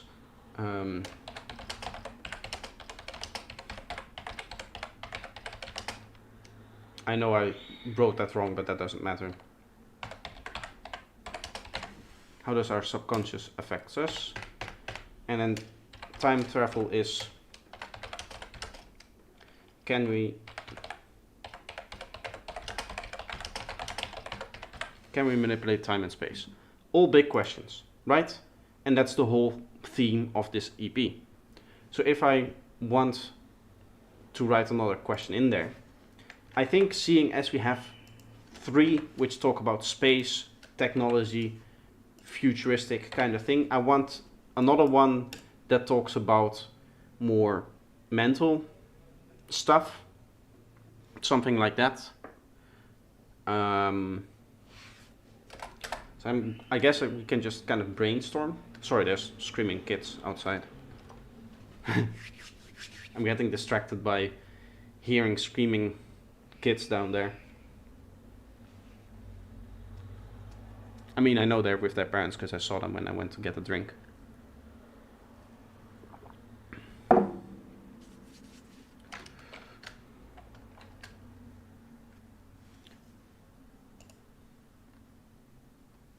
Life in a virtual reality.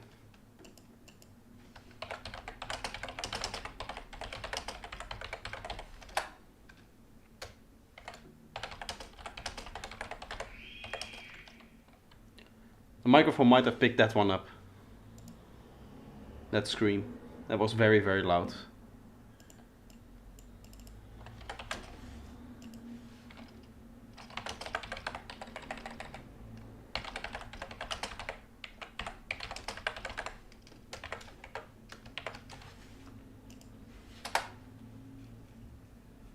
Or mind control in general. Mind control won't fit as a title.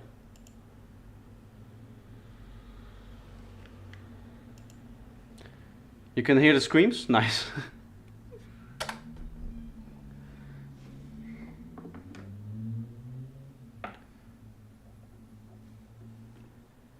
To be honest, I really suck at coming up with ideas like this, even though it looks like I've done it 4 times.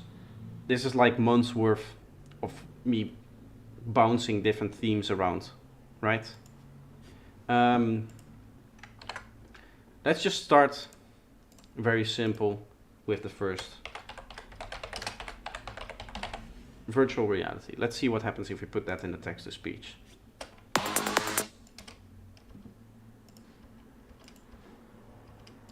Environments outputting any sound.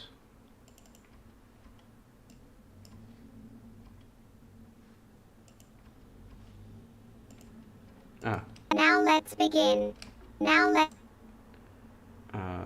Text-to-speech, virtual reality. Virtual reality. Virtual reality. Virtual reality.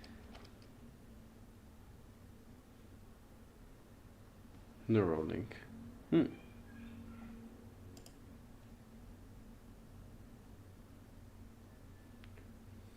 Virtual reality. I guess this kind of links together.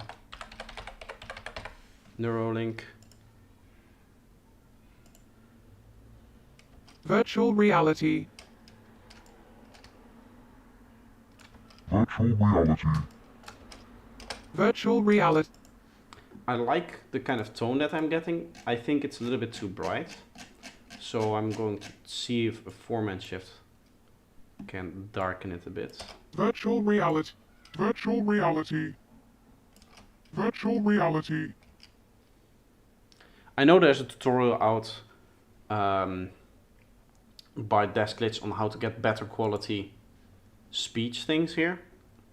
I don't really care. These are temporary vocals, so I'm not going to do the whole multi-oscillator thing that he does. Virtual reality. Virtual reality. Virtual reality. I guess I'll throw on a compressor to just smash the dynamics. Virtual reality. Virtual reality. Virtual reality. Virtual reality. I do need to write this in G. I couldn't go. Virtual reality. Virtual reality. Virtual reality. Let's see. Let's try some different ones.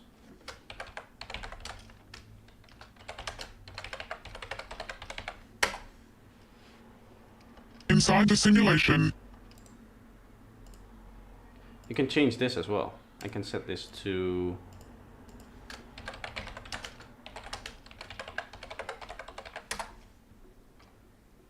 Inside the simulation. Inside the simulation. Inside the simulation. Inside the simulation. I don't know what to think about this, if I like this or not. Guess I want it a bit darker. Inside the simulation. Inside the simulation. It clicks a little bit here, Inside the simulation. right? So in this case, we would need to do the multiple oscillator thing if we want this to sound nice. I do really like the texture that we get from this one here. So we would do inside. The idea is this: we just use 3 oscillators.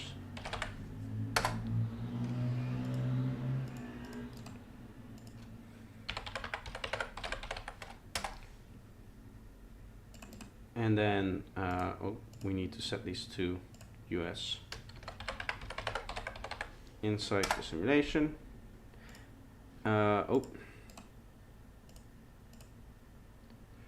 US. The idea is that we then remove this, and I believe the way he did this is you do 1 to this, second one, again we set this to 6 because it's like 1/3, and we can mess around with these curves as well to change the timing then later. What we probably want to do is we want the sounds to be shorter and then have simulation be like half of the actual speech part, right? So this then goes to the 3rd, and then we can use the macro to scrub through the actual LFO instead of going through each how do you say, instead of going through directly linking it to the wavetable thing, this macro controls the position of the LFO, and that changes the wavetable. Which also means that we need to gate these, maybe? Let's see what we get now. Inside the simulation. Inside the simulation. Inside the simulation. Inside. Oh yeah, we want to set this to freeze, so that it doesn't run on its own. Inside the simulation. Inside the simulation. Inside the simulation. Inside the simulation. Turn down smooth. Yes, that's true. Inside the simulation. So right now, this one is already outputting, which we don't want. So that means that we want to like kind of gate this. Then the is, oh, this one needs to be 6. The way we have set it up, this is 6. Then this is gonna be the part. This goes to the level. Yoink. And then this is the latter half, which is the gate for this final one. Goes all the way up. And then this is the same.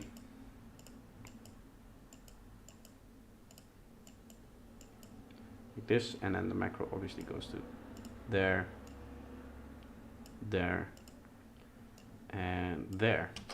Inside the simulation. Inside the simulation. Now this the becomes the, which I don't want. So in theory,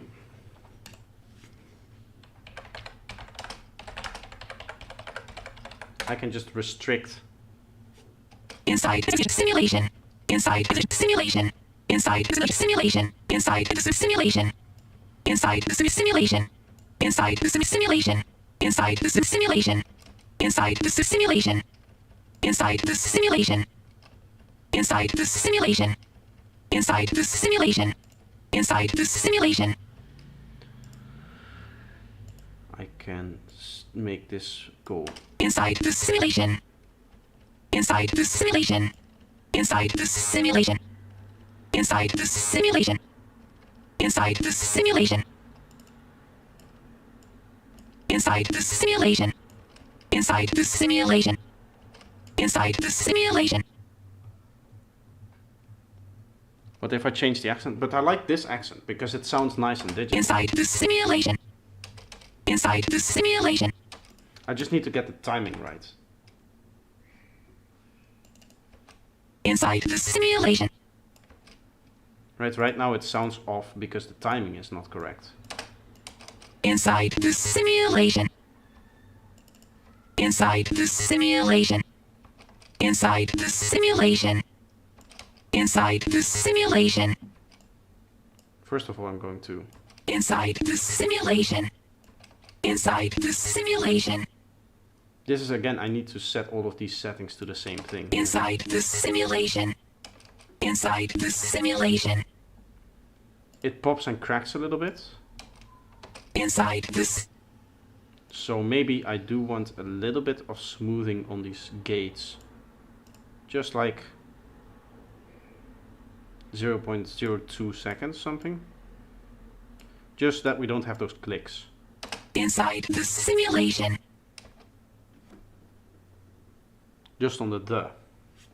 Inside the simulation. The "the" sounds decent to me. It does.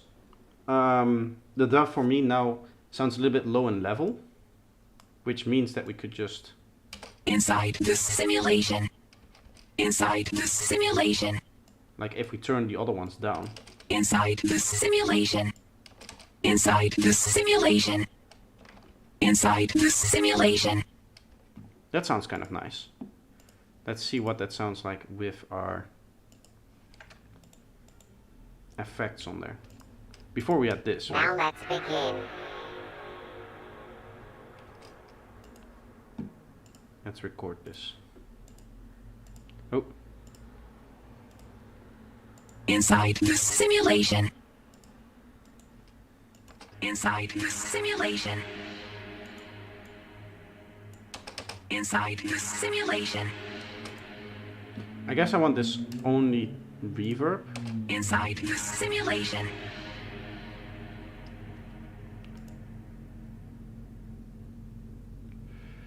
Which the cathedral one. Inside the simulation. Can make this shorter. Inside the simulation. In theory. Inside the simulation. Inside the simulation. That's kind of what I'm after. Let's see if we can. Inside the simulation.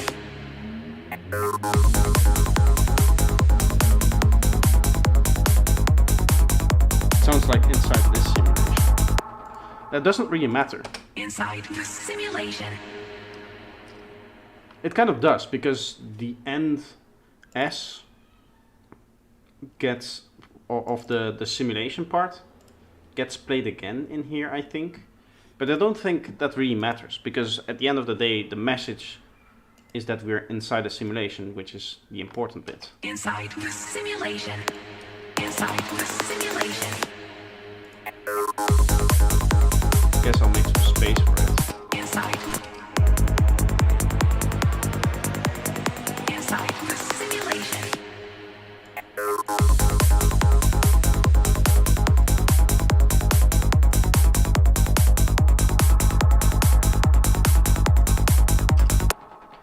Okay, now that we have this, let's try next one. I want a similar vocal in this part of the drop, I think. And the word that I want to, it is kind of messing up. Mind.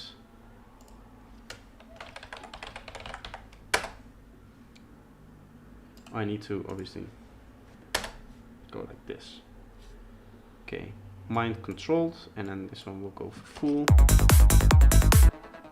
Mind controlled simulation. Mind controlled simulation. Mind controlled. Mind controlled Mind con simulation.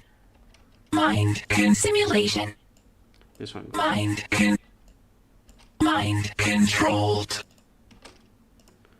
That's cool. I like that. It's a little bit slower. Mind controlled.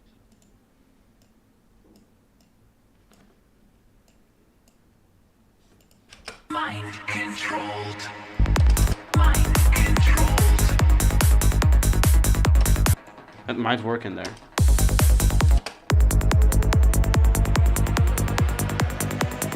Inside the simulation.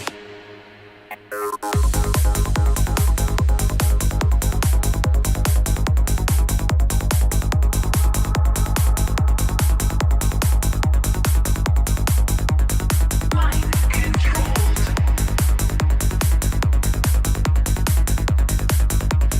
It's a good start. I'll probably get like an actual decent text-to-speech synthesizer to do this. Maybe what would be cool for this track, seeing as one of the people who was a great influence on simulation theory and the idea that we live in a virtual reality was Stephen Hawking, is to kind of, in my own kind of weird way, pay tribute to him by using his text-to-speech engine, which I don't know if I'm able to access that and find that. But it would be cool to kind of have it in his voice, you know?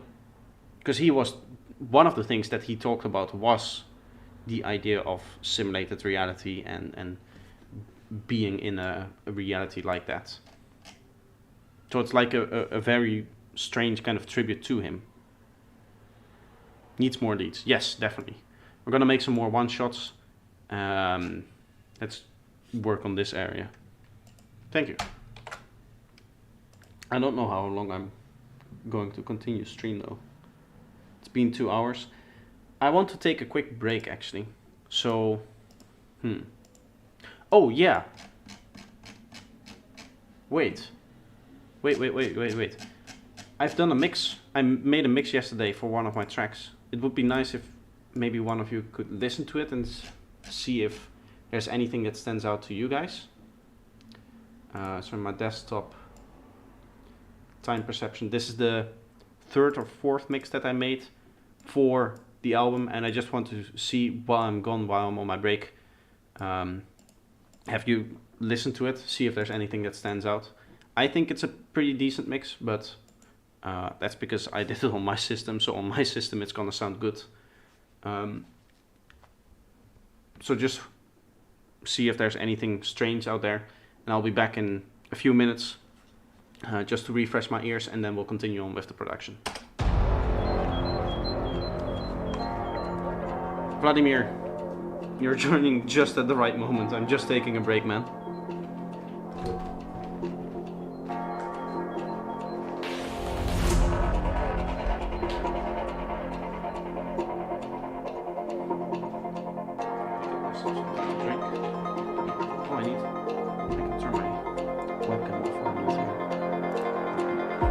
don't have my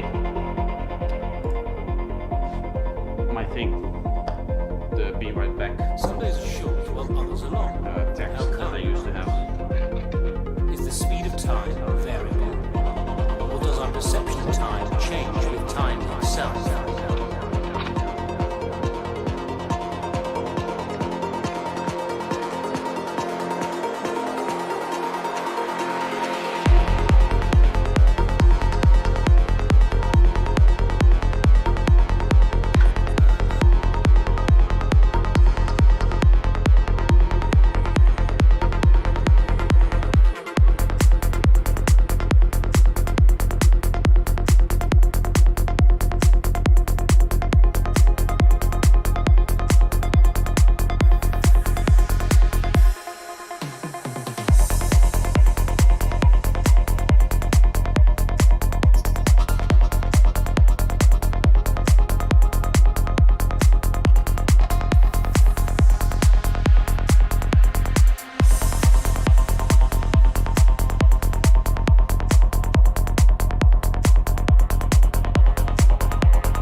Time perception.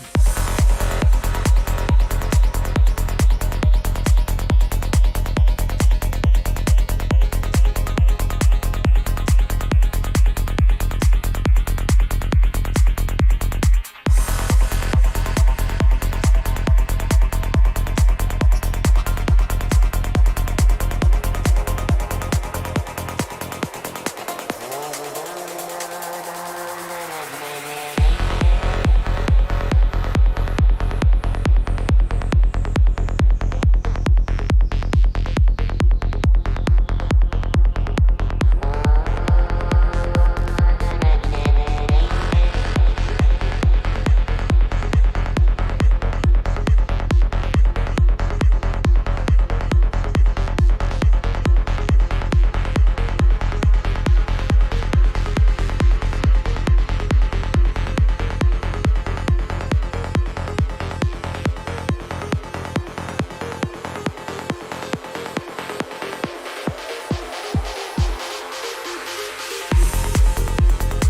Can you tell me the time?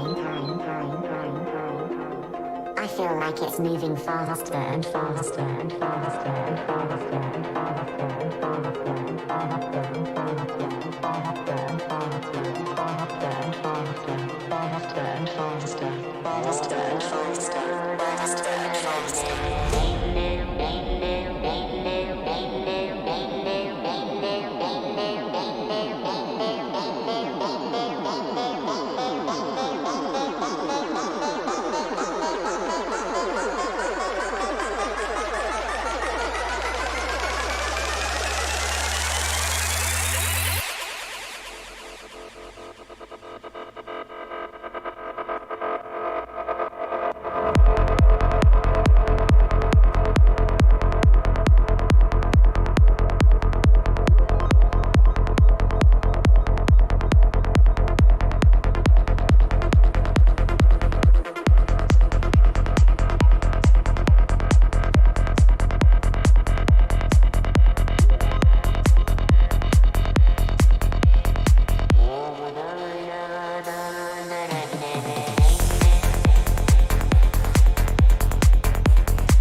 Okay, I'm back.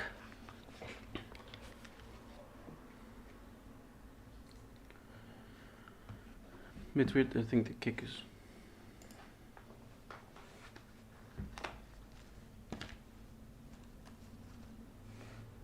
Does the sound waves fill the window from the bottom to the top when the track is mastered? Yes. Yes, it will.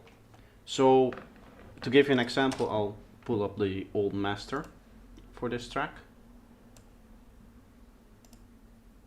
That's what the mastered version is approximately going to look like. Obviously it's going to be different because it's mixed differently. You can see like the difference in volume here, difference in volume here. It's going to be big, right? But this is what the eventual waveform is going to approximately look like. This is a mix, so it's not yet mastered, so it's not yet at full volume.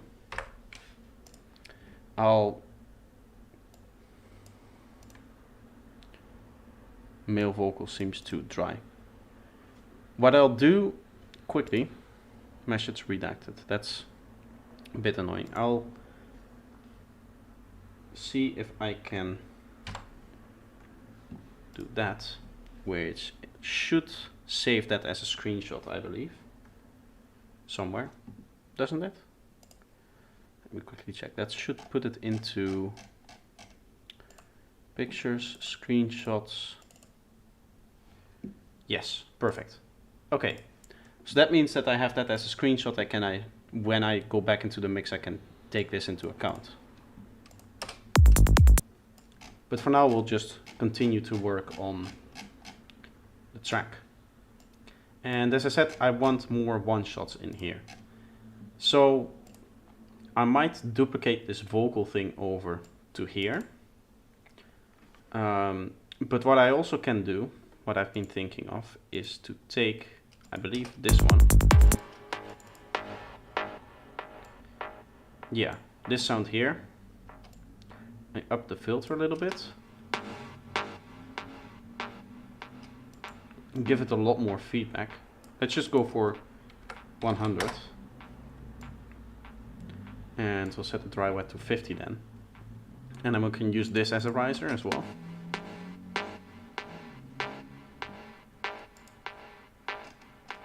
With like a frequency shifter on top of it. So shifter.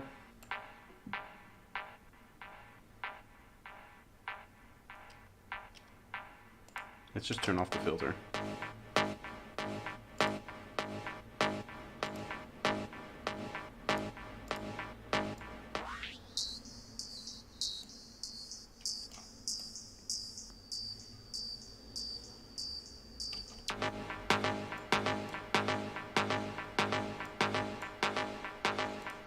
I'll obviously turn this off here, as well as the echo itself, so that resets the actual .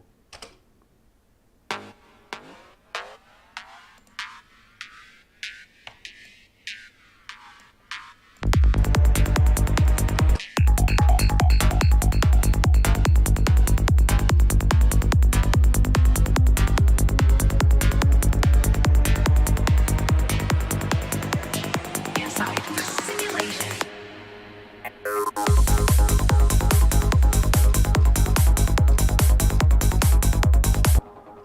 That sounds pretty cool.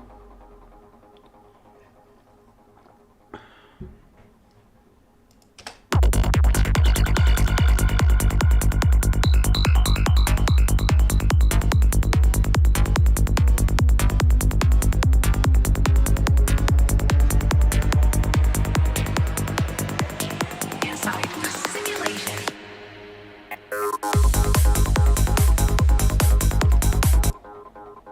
I do want this sound to morph a little bit more into like a reverby thing almost. And also after here, you can see it kind of pushes them all together into like one small lump.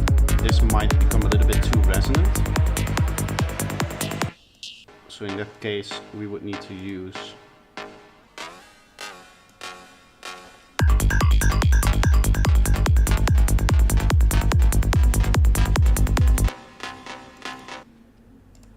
the pitch shift then.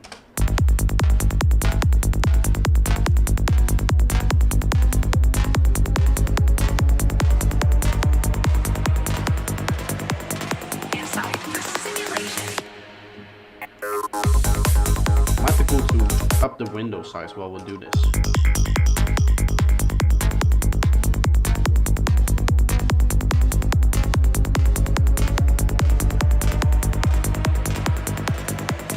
Inside the simulation.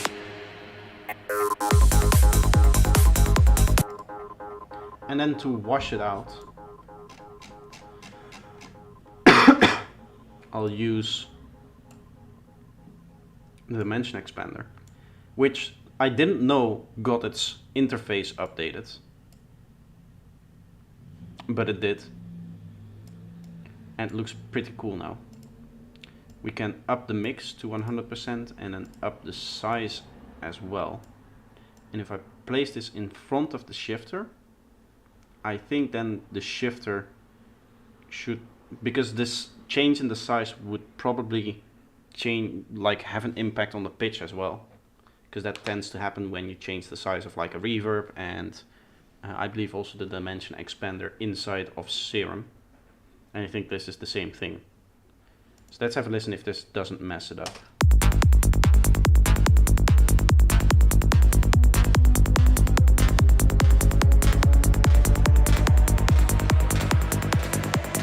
Inside the simulation.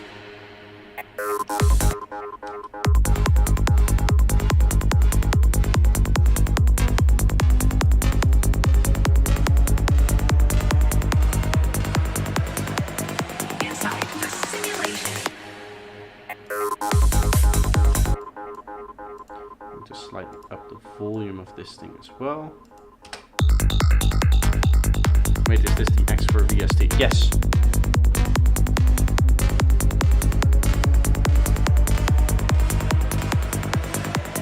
Inside the simulation.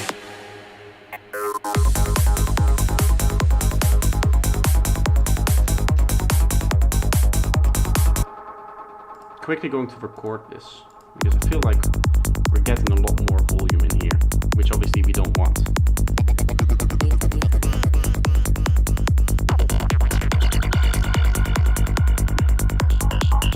Still need to update yours.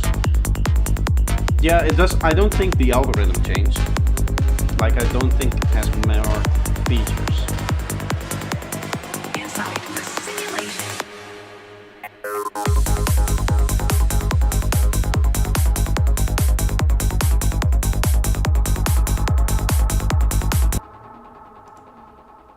Okay. What I'm going to do is add a slight decrease in volume on the kick and bass. Like, maybe 2 dB is too much. Let's go with like minus 1.5. So that should just give us a little bit more space here. And I'm gonna do the same on the percussions, but more, essentially. Right, so we'll turn this down by like 4 dB. Minus 4 there. Which means that we have a bit more space for these to come through. Which I also want to open up more. I'm going to turn this Q down.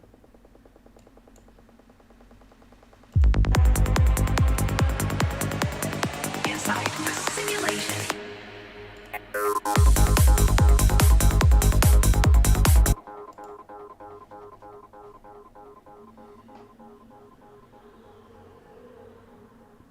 I like that the sound of the reverb feels like it's in a tunnel or in a tube. Yeah, it's the reverb on this one sounds nice.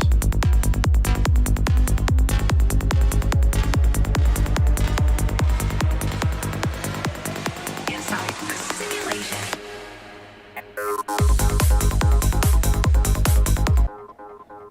I feel like these elements need a bit more stereo width then. So we'll get... Do I have wider installed here? Nope.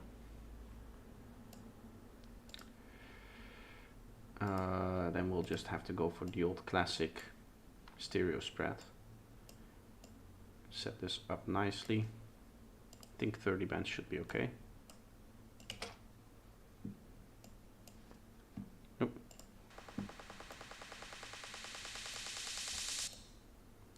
And then yeah, we can automate the width to just go up.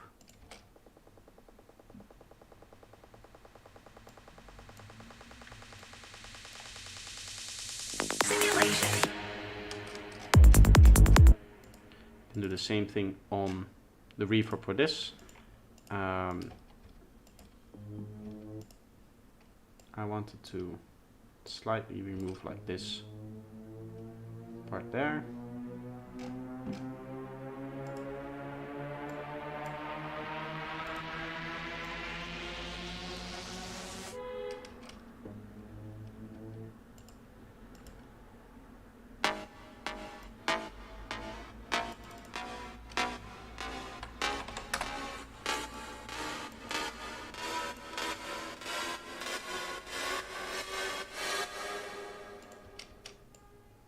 I don't know, in context it doesn't sound as stereo as it sounds on its own.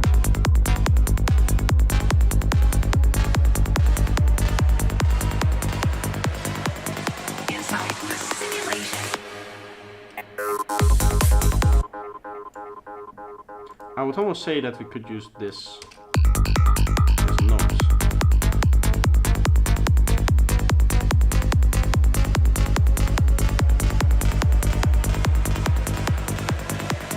Inside the simulation. Wait.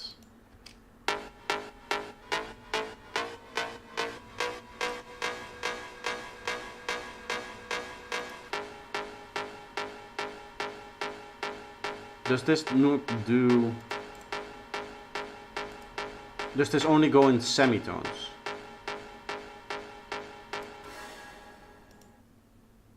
I think it does. Which is a bit of a problem.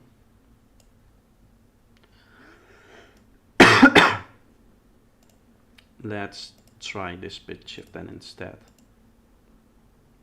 Go from here to, I think, 0.75.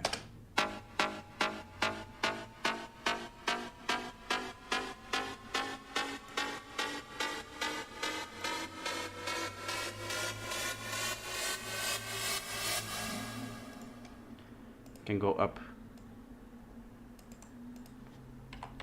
with the formants as well. That just brings it more into the higher frequencies.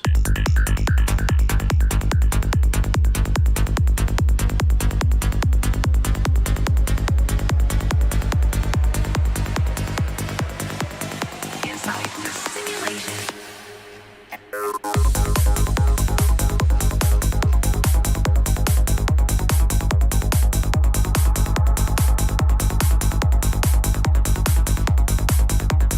Mind controlled.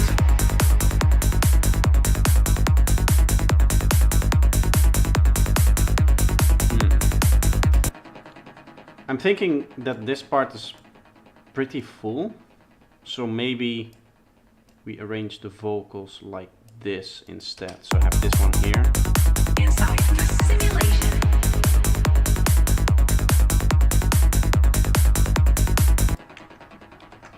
Also going to clean up this reverb a little bit. Here's a cool trick. If we put this mix to full, Inside the simulation. Inside the simulation.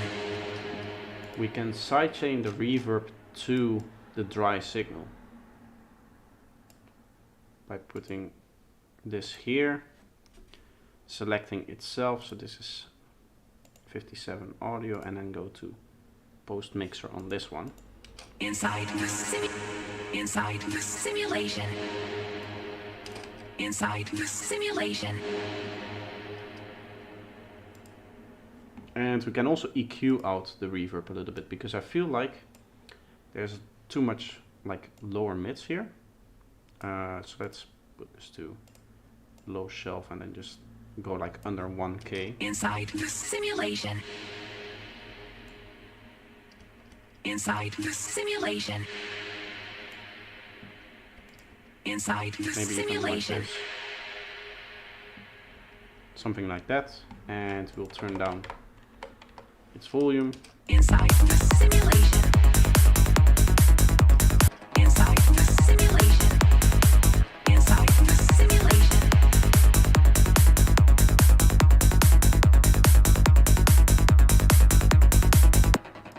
Maybe I Mind controlled.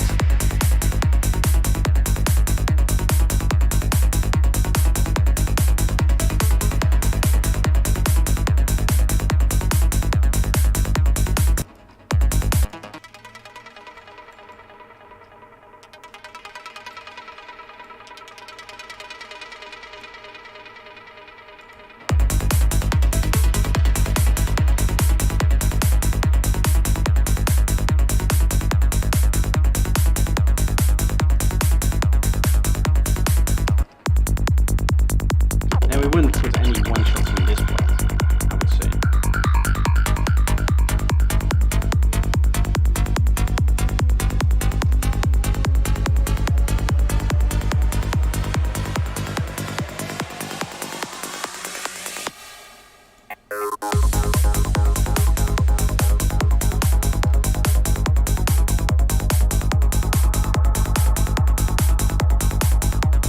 Maybe shift some of these things around. Inside the simulation. So I have vocal here and here, and then these elements in between each, right? Mind controlled.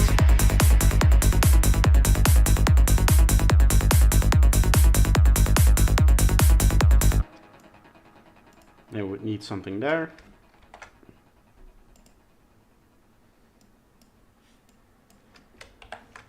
I'm thinking of just like an aggressive saw sweep up thing with like a lot of detune, which I usually do within Serum.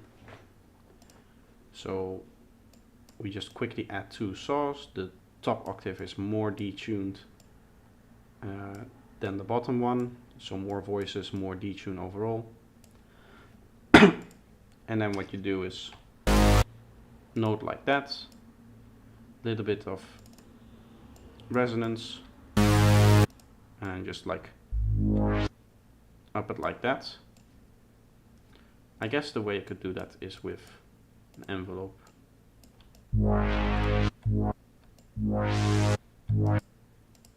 And a bit of asymmetrical distortion.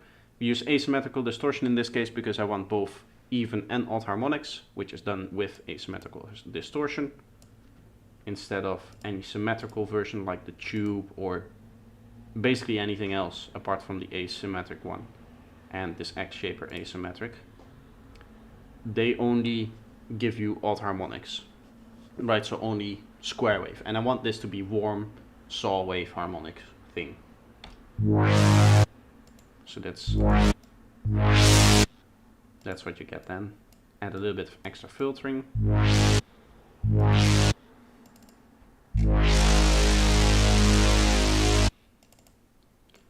And then you just create like a short sweep like this. Add an EQ to get rid of. I guess I could use one of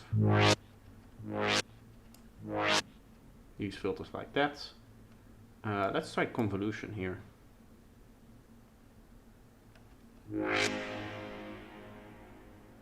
That's kind of what I'm after for, like a long reverb like this. I can turn up the size and the decay as well. I guess the size I want the same. Just the decay going up.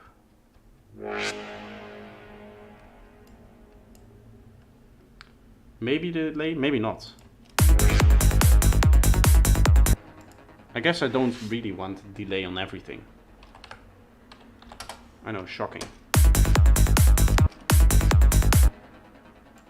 Give this some OTT right here.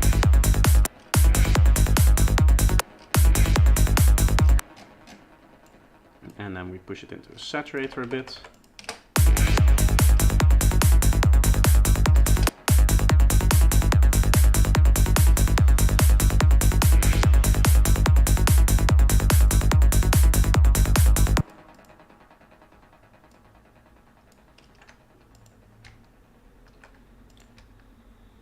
And then within the effects category, we'll have a little effect here. How am I going to make what I want to make? I want like a sine wave sweeping all the way down. I guess I could achieve that with the peak resonance, right? Going down like this. That will generate a sine wave over whatever frequency range that I want. The only thing that we need is something to trigger it, which isn't really present in whatever frequency area we have here. The reason is I don't want to mix this in, basically.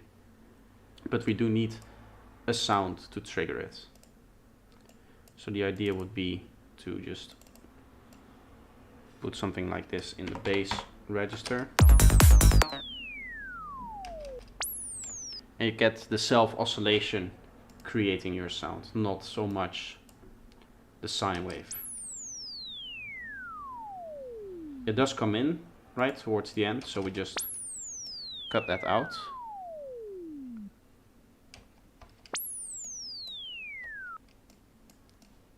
And then I'm going to go for a 1/16 note delay on this.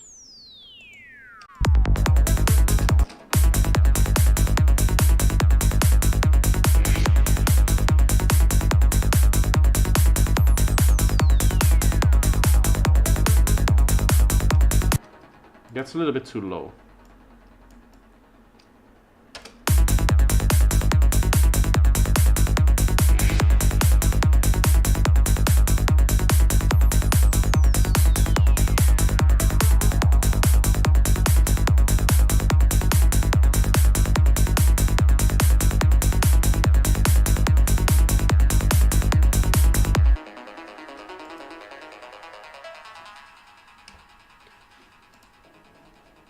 So one thing I look at when I'm arranging stuff like this using the Asterix method, which is one main element and then like purposely build one shots, is if I want to reuse a one shot like this, like for example what I've done here would go against the principle, because here what we can see is we have our drop, which we can subdivide into, where can I draw this? I can draw this in the marker track, just to kind of give you an idea of how I would look at the arrangement of specific elements here. I'll just quickly drag in my marker track. What we can do is say, okay, this is our drop, right? Orange for drop, whatever. I can divide this up in half. Give this a slightly different color to see. And then we can see that this element in essence sits on our halfway point. This is an element that announces the halfway point.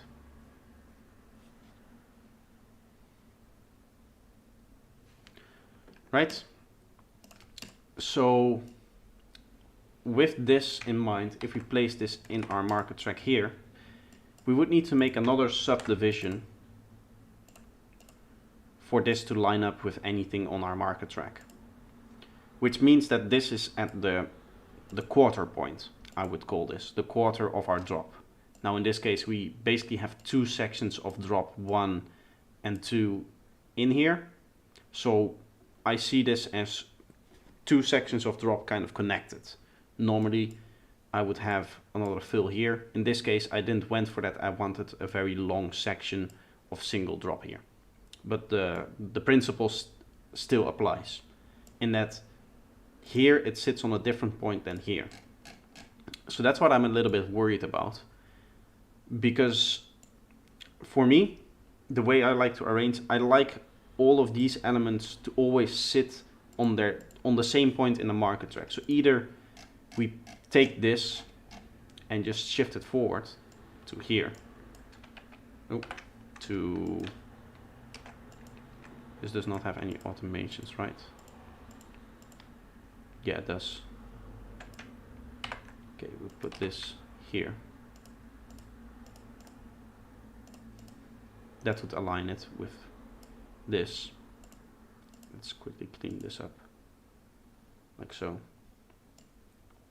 Which means we need another element here. Or we would need to rearrange our vocals because then otherwise it's going to line up with our vocal. And then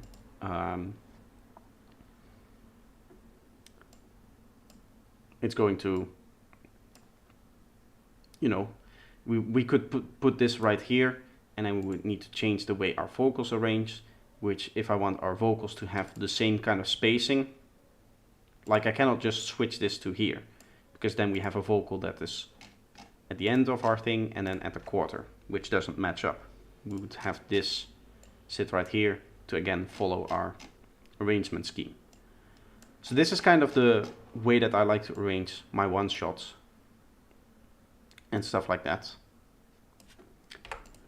Which means we need to make some decisions here. Do I keep it like this, where this one sits later?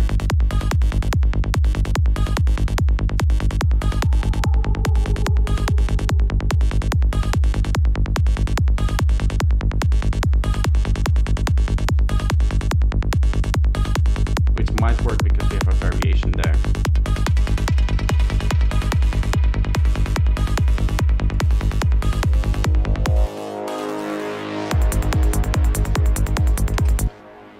I do think though that it might be better to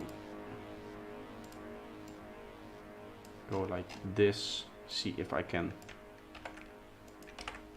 change around the vocals,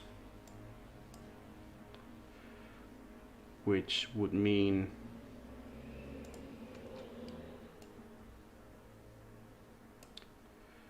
let's see, first of all I'm going to match this like this. Inside the simulation, mind controlled. Okay, so then I don't really want this to be one element. So my idea is to have one at each position of the fill almost. Inside the simulation.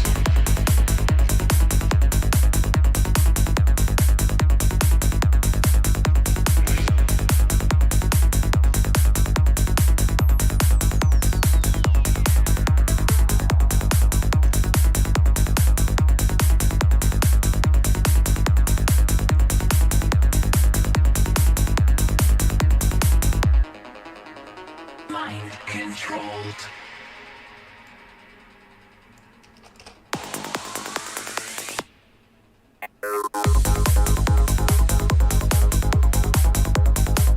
My voice in the vocal? No, this is generated with text-to-speech.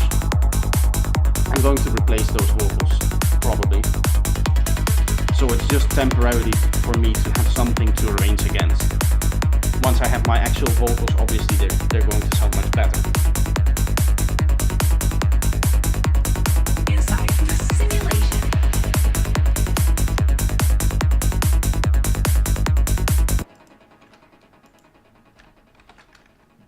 See if we put a little effect in here as well, kind of like a... What I'm trying to do in, do you know, in Deep Jungle, I'm not going to play it for DMCA reasons, but in Deep Jungle Walk there's this one synth in the section that has one of the main synths. There's one that's like 4 sine clicks. I might be able to lift this from my remake. Remember when I did the remake of Deep Jungle Walk, which I never finished? And I'll never finish.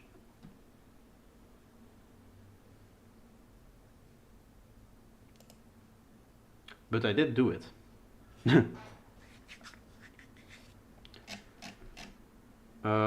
Let's drop in the leads and see if there's interesting stuff in here. I did spend a lot of time on this remake, but I'm never going to finish it because it just takes too much time, and everything I wanted to learn from doing the remake, I have.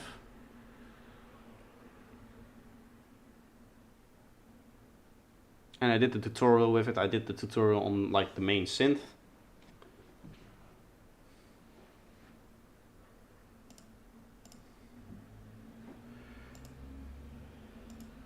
Let's see. Quickly want to find the sound that I'm looking for. It might be this thing.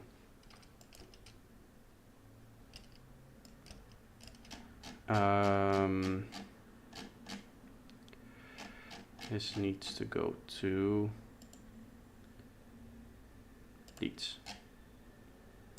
So these are sounds from the remake, right? Close everything here. Yeah, this sound. Also have that one. This part from the Deep Jungle Walk remix. Or remake, sorry.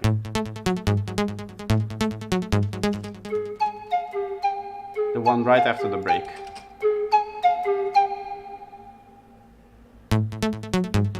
That's how I found about Asterix 1 year ago.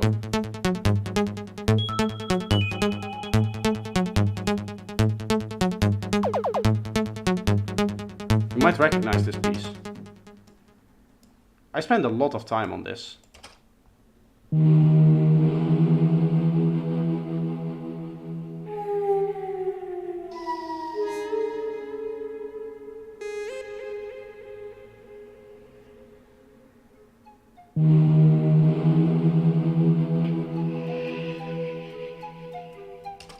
There's the main synth.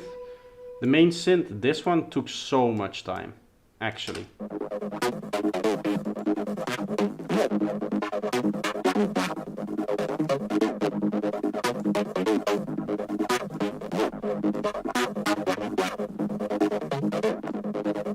Like, the melody is completely custom, always different.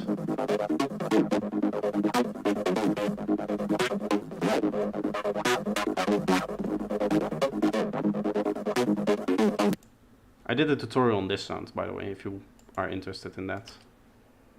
And there's this one.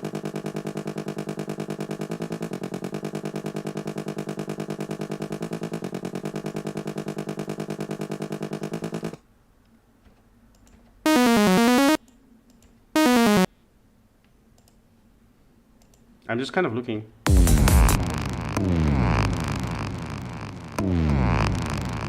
for some inspiration as well.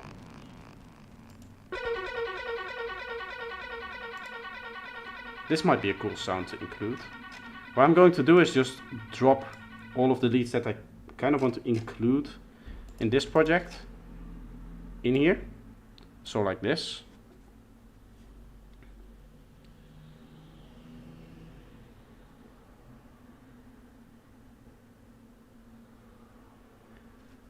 I can see my name in the conversation, but I cannot. Sorry, I cannot understand German. Love the 3-30. The one in the like pre-drop section. That might be in here. 330. It's maybe this. No. Yeah, no, that would be right, like right here, right? Do I have text-to-speech tutorials or vocal processing tutorials? I might have an old vocal processing tutorial. Let me quickly check for you. Vocal.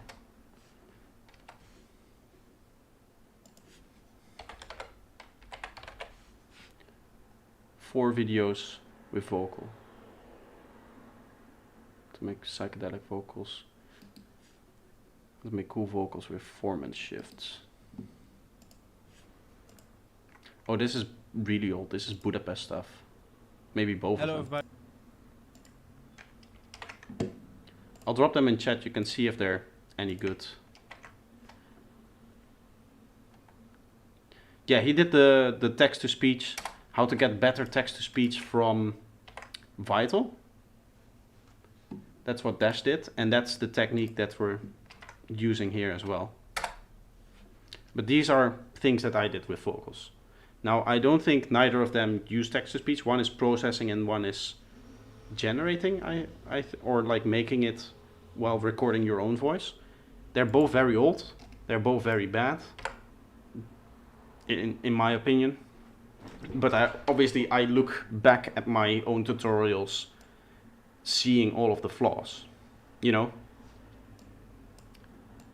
when I look back at my own stuff, and I think you guys have that as well with your music, you don't necessarily see the good things in there. At least that's what I experience. And the reason for that is you're always kind of, you judge your own work differently than the work of somebody else, right? So I look at it differently. I might use this actually.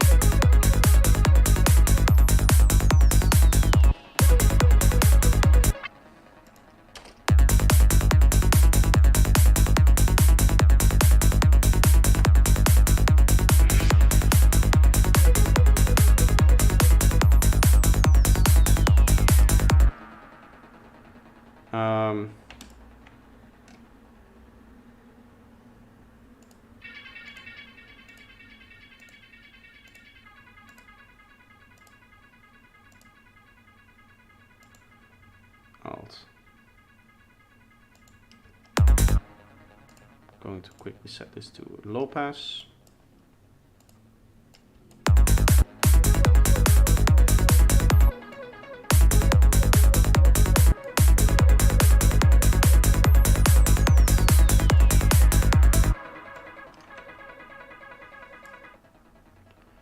And then let's delete all the stuff before it. So we have a clean sheet to work with here. You can just drag this around without messing up the automations. I'll place this here, which is where I wanted to put all the stuff before.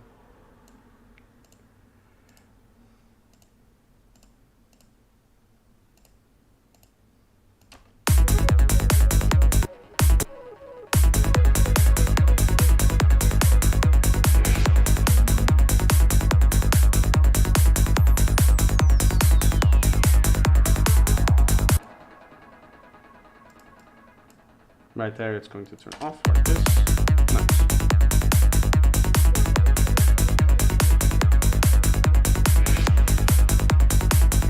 I guess I can turn it off here already, because then all the element kind of takes over.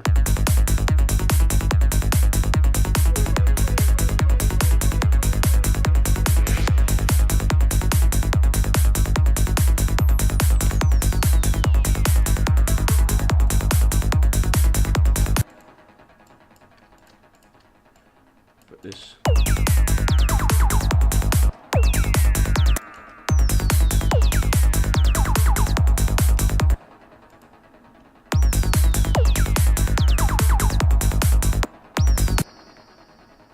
Wait.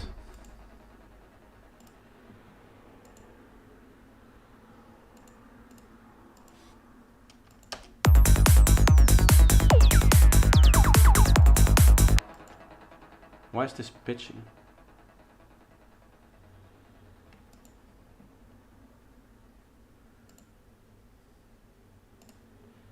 I decided to do every bit of modulation as LFOs.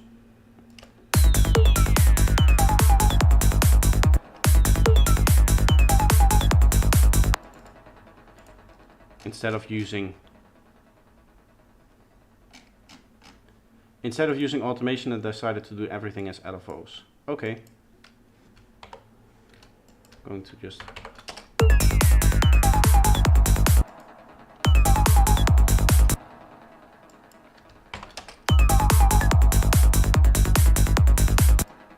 kind of mess a little bit with the melody so it's not the same.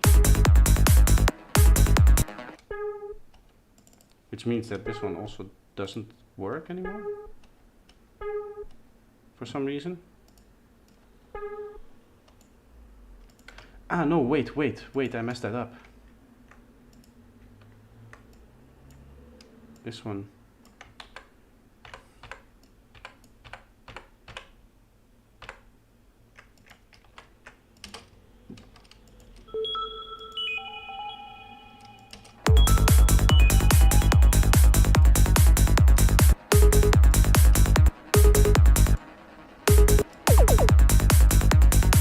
That makes a lot more sense. And we're a track lower, so that's why. Still, I again want to modify this.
And also shift it off time.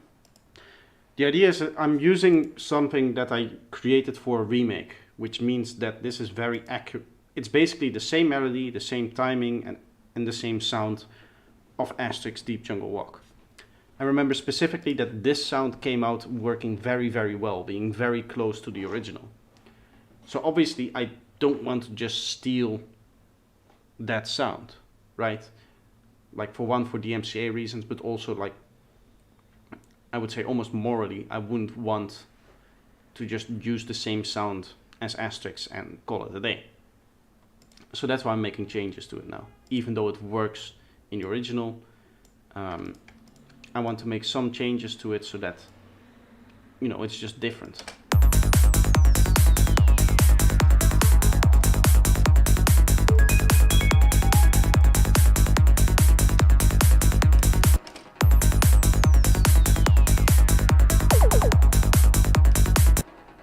This one in the same way. Turn it down a little bit.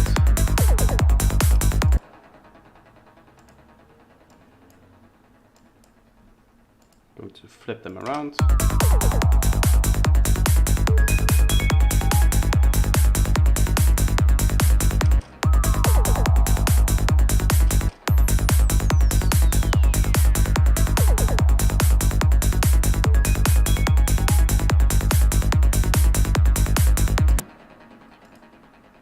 What I'll do on this one is nice long delay. Again, to make it different from the original.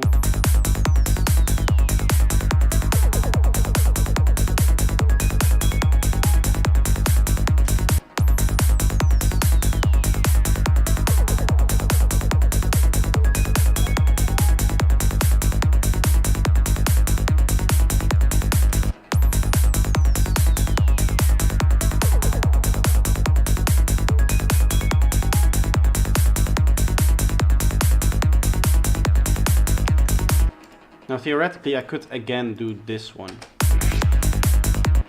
there, because as you can see, lining it from the grid, we can see this one ends the darker bar, and so here we also have a darker bar, and so I can put it in the end as well, and it will align with whatever main structure I have in mind for my drop. You can see we have this on like the 4th and the 12th, right? Which if we do our division trick, we look at this section of the drop, we have that, then it's in the middle of the first half and in the middle of the second half. That's how I place one-shot elements. And the idea behind this is that there's always the same amount of time between the same elements, which is really, really needed in order for your track to sound cohesive. What I hear a lot in other people's tracks is that they kind of place one-shots a little bit random, and you can see me experimenting a lot with the positioning of different sounds and different elements. And if you're going to take something away from this stream, what we're doing in this stream is take time to place your one-shots in a manner that makes sense musically from an arrangement point of view, right? And that's what I'm doing right here, is I'm checking if that works in terms of the arrangement. That's very, very important in Sidetrans because it creates more cohesion between the different elements, seeing as the timing is always the same.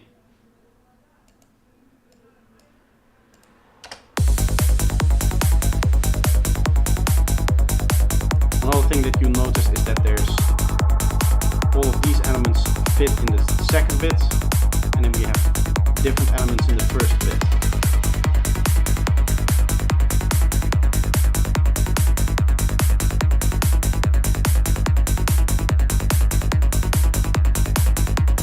Inside the simulation. So I want to make one more element that sits somewhere here. I'm thinking of doing it a little bit later than this position, although from an arrangement point of view that would make sense. So maybe what I'll do is have it like here. And the reason for that is this has a long delay tail, right? This thing is still playing, still playing. And we could get away with having a little bit of silence in the elements and then having it play there.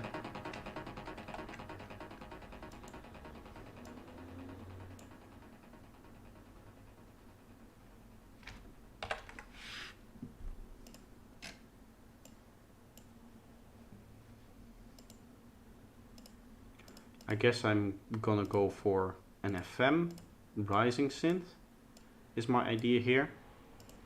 Let's see if we can sound design something cool out of that. Just kind of like, I don't know, half a window, give it a little bit of sync. Tends to work nice.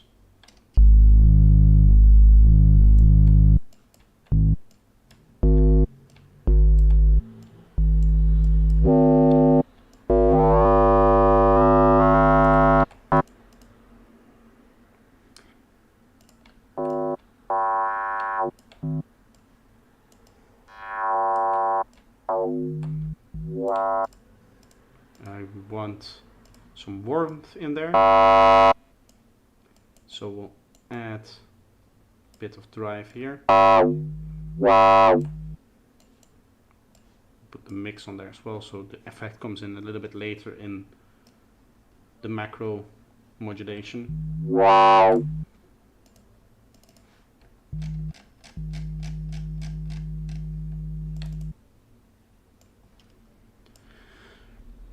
And then our macro would do something like this, have it like come up sharply. Maybe that's a bit too sharp.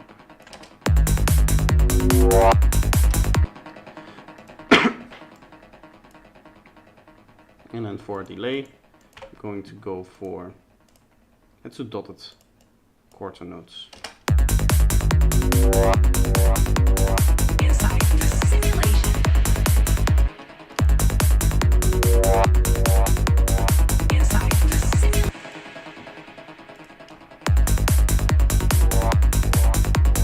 Inside the simulation.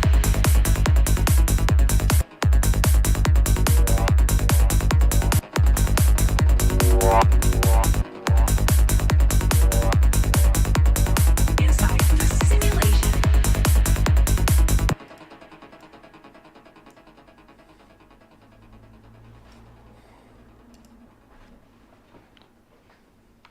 Okay. What time is it? It's almost 8 o'clock. How long have I been streaming? 3 hours. I'll stream for a little bit more, I guess. A good way to make sure that all of the space is filled up with elements, like one-shot elements, if you have a sequence, like one sequence like this, and then all your one-shots, like I'm doing with this track in, as I said, the Asterix arrangement method that I kind of came up with. By the way, is this? It's never used. What is this sound?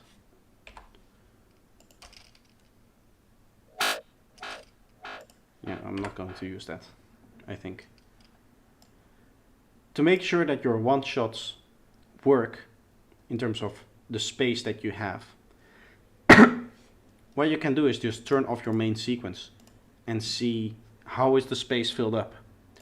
And the way I like to think of it is that I want these one-shots not to fill up the whole space of the track, but just to kind of breathe, like come in, come out, come in, come out.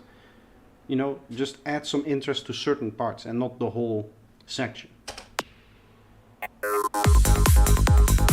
now you can hear we're going down. Comes in, go down again.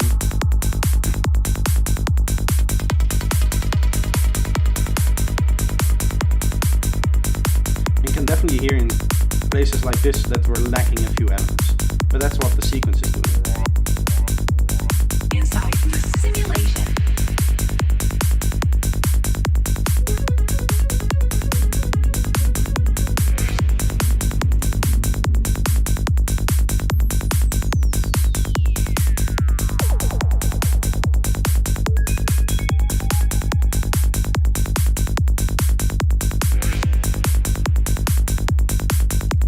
So one thing I notice is that we have no delays in here.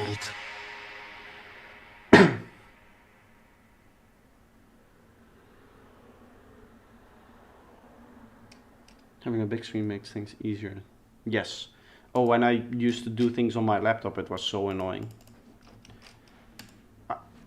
It's no longer compatible, but I used to have all of my plugins installed both on this piece, on like my main PC as well as my laptop, and all of my samples and all of my projects and everything was on an external hard drive. It's still on an external hard drive.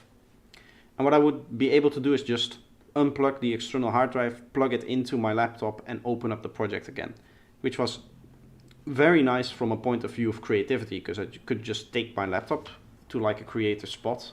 Like I could go into the hills outside of my house, because I live in a rural area in back when I lived with my parents. And the cool thing was that what I would do is I would just, you know, take my laptops, go to a remote area, sit on a nice hill, and then produce for 2 hours, which really boosts your creativity. The annoying thing was the screen was so tiny I couldn't see shit. Very annoying at that point.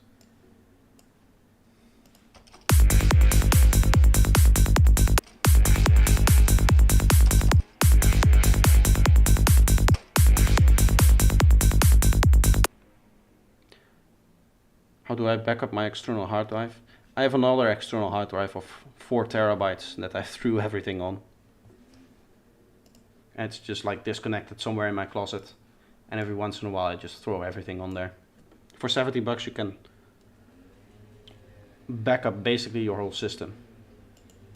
And also project files for Ableton, if you don't include the samples, are really small. Like they're few thousand kilobytes each. Like a completed song for me with 150 tracks is I think 10 megabytes, something like that. So you can just throw the project file itself on Google Drive. Still, if you lose all your samples, it's not going to do anything for you. But if you, for some reason, lose a particular project file, then it really helps, because you can just download it again. And Google Drive is like the safest method there is for backups.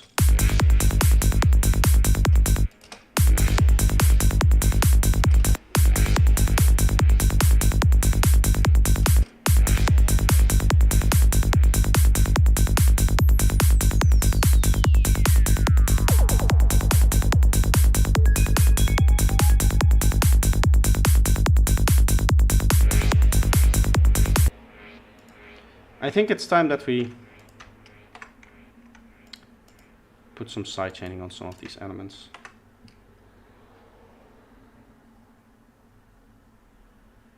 So it drops a bit this does well because I have more than 300,000 files. Is there a limitation like that, like the amount of files?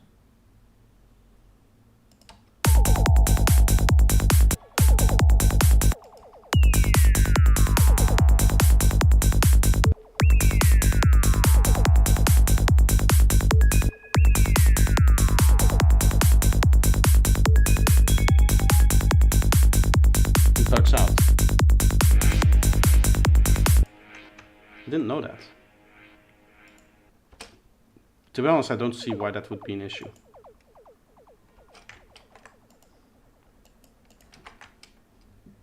One annoyance with the rack is that you have to constantly reselect the sidechain.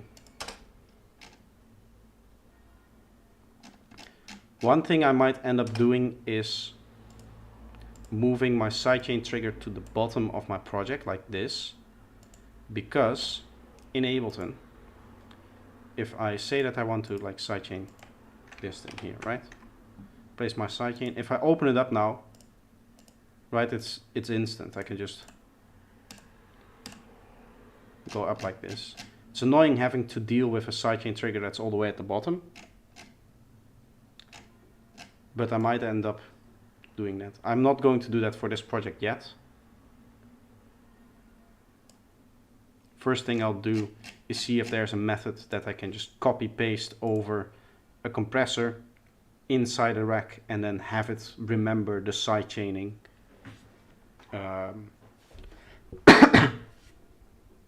The sidechain input. I think that might be a bug, because I wouldn't see why that would be a feature.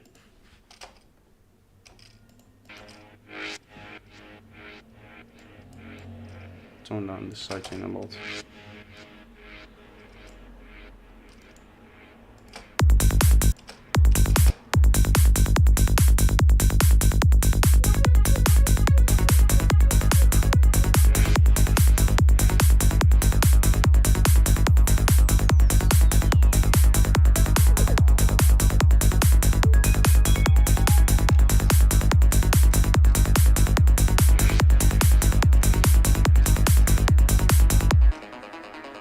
Mind controlled.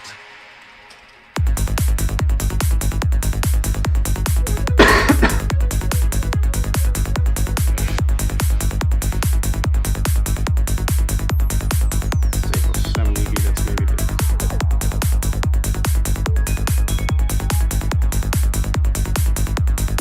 too much, like so. Mind controlled.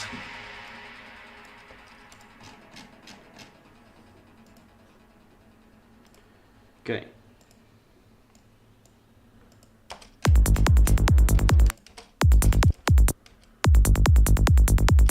Should probably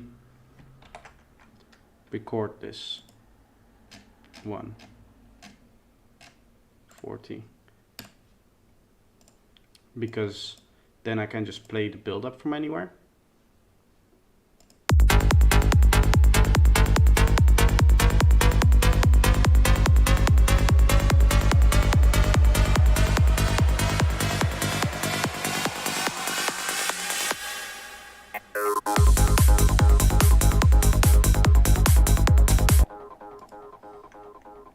I can make some modifications as well. I don't think I want this reverb here, and I think let's first of all normalize this. You can see we have minus 8.7 here, so we can set this to like minus 9, and then to have the same volume. Right now it's a little bit loud. I'm going to go more to like minus 12.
11 dB there. That's a little bit too much, I would say.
Mind controlled. Okay. Well, in terms of drop, I'm getting a little bit burned out on listening to the same drop over and over again. Now, when I started writing this, the idea was that this is the breakdown, not the intro. So what we can do is we can just write this bit as a breakdown, right? Assuming that we're coming out of a drop here. So we would have like big impact, lots of stuff still happening here. So let's start with the impact.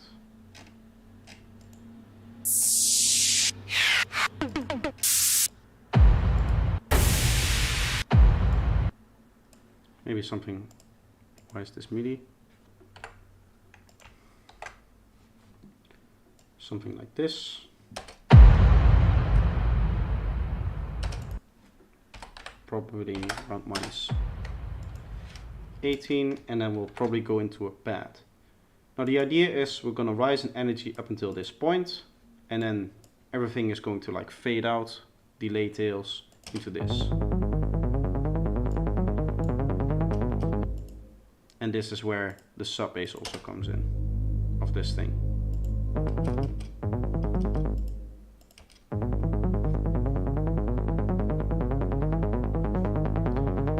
This is just going to be pads and basically nothing else. Pads, atmospheres, one shots, no melodic elements.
The closest I have to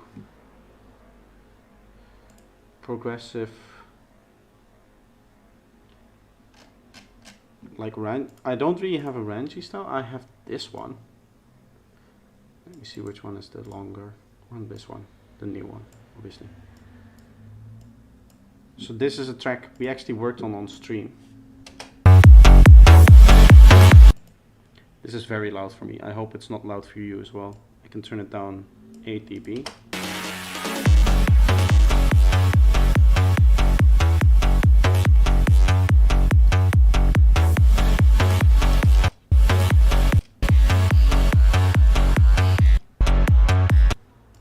This does have like one shots and stuff.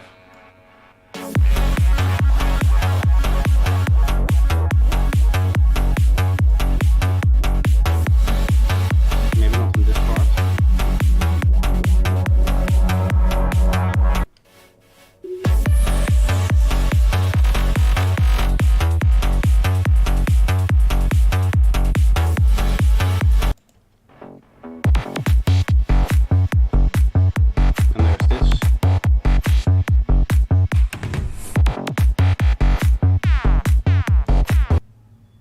the one-shots?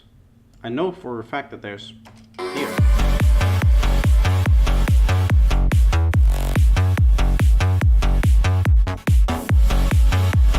There's this bit.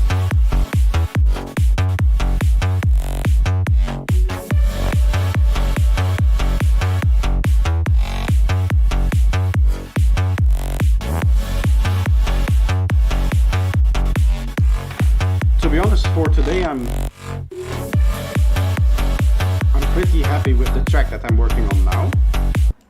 I don't know if you can hear me if I do this, if I play a mastered track and speak over it.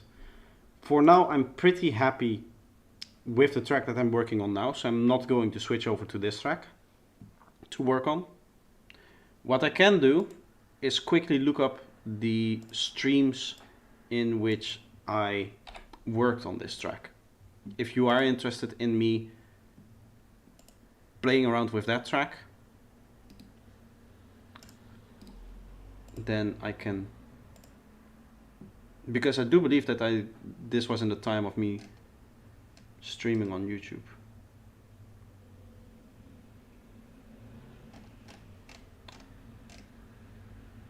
I'll just quickly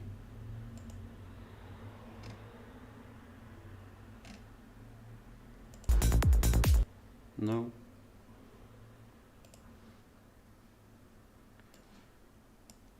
Quickly put it up here. Like, if you're interested in seeing how I work on that project, I want to. Is this it?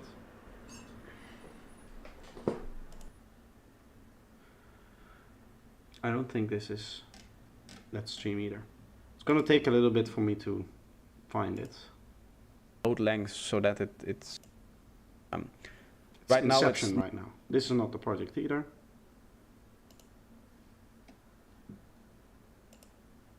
shock. I'm sorry, I cannot pronounce your name.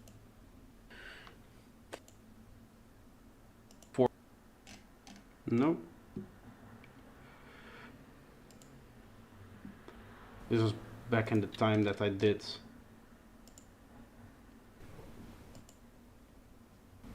the atmosphere pack. Here it is. I'll send you a into work link so in that the I can timestamp. take a quick Going on with see people enjoying your stream and what you're for this. Okay, share, timestamp. If you're interested in me working on that project for about 2 hours, then there's a stream that you can watch. I'm not gonna work on it right now. There should be another stream in that playlist as well. For now, I'm just going to continue working here. First order of business is some kind of pad. Now, I have a very cool plugin for pads, which is Abyss. You guys might know Abyss. I just don't know how to use it. Abyss is amazing. It creates really awesome sounds. It's just not like any synths that I've ever used. So this is the initialized patch, or the starting patch. I want to initialize all sliders. So it just starts off with one tone.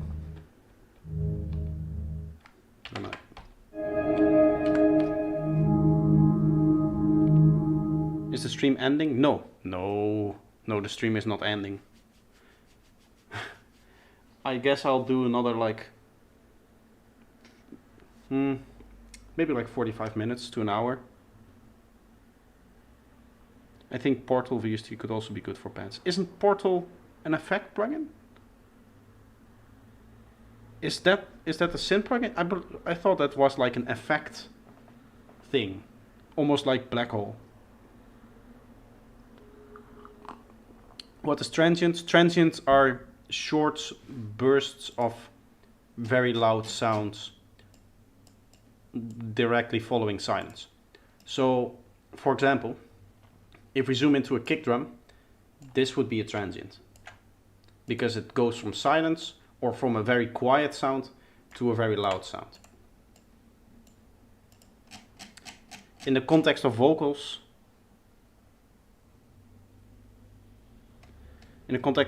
I think you guys were talking about vocals, right? A little bit back, yeah. In the context of vocals, you're looking more for syllables, I would say. So if you take like a vocal like this, what you would look for is the syllables, which is 1, 2, 3, like 4, 5. You can divide up the vocal in individual sections.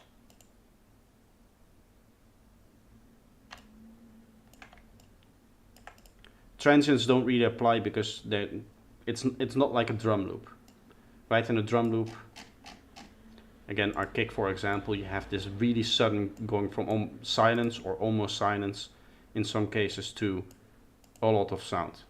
Usually in vocals that doesn't really happen. So let's quickly go back in here. I need to know how to actually use this plugin. First of all, I want just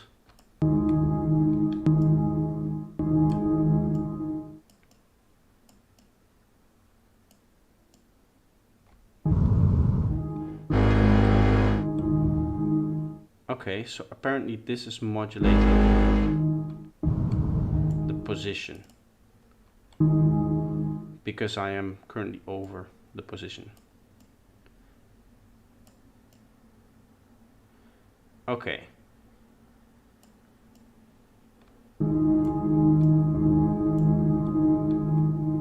I want this to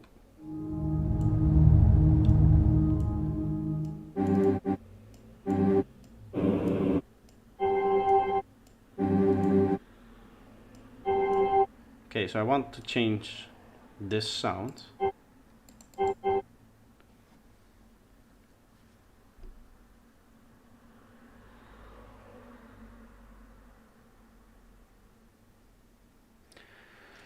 Transient mean like harmonics, but I don't know exactly. I mean playing with a vocal sound clip transient with an EQ.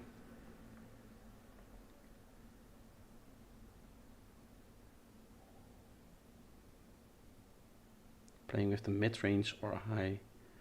That, yeah, okay. That's harmonic. That doesn't really have to do with transients, I would say. Maybe there's an EQ that allows you to affect either transients and sustained or the tonal and noise components separately, I believe. Maybe that's what you mean? Or do you just mean like a normal EQ? Because otherwise it doesn't really make sense to talk about transients specifically in terms of EQing.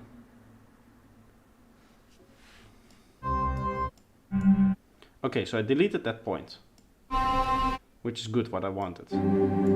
I want something similar to that.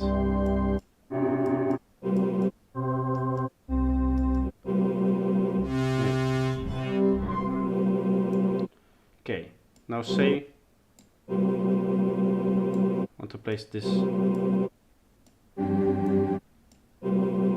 there.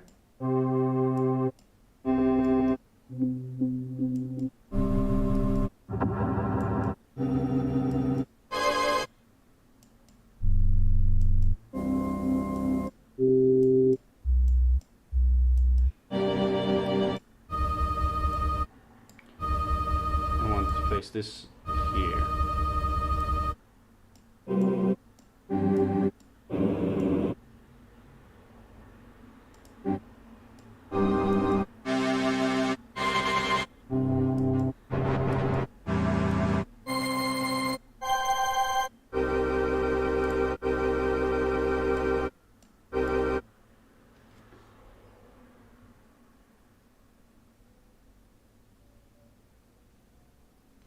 Transient split might be good for vocal processing, you think? To be honest, I don't see the point in separating transients from vocals, because vocals tend to not have transients, right? It's more like syllables, in the sense that when I'm speaking, there's no... Okay, maybe I can show it like this. Drop in this vocal line here and a drum loop.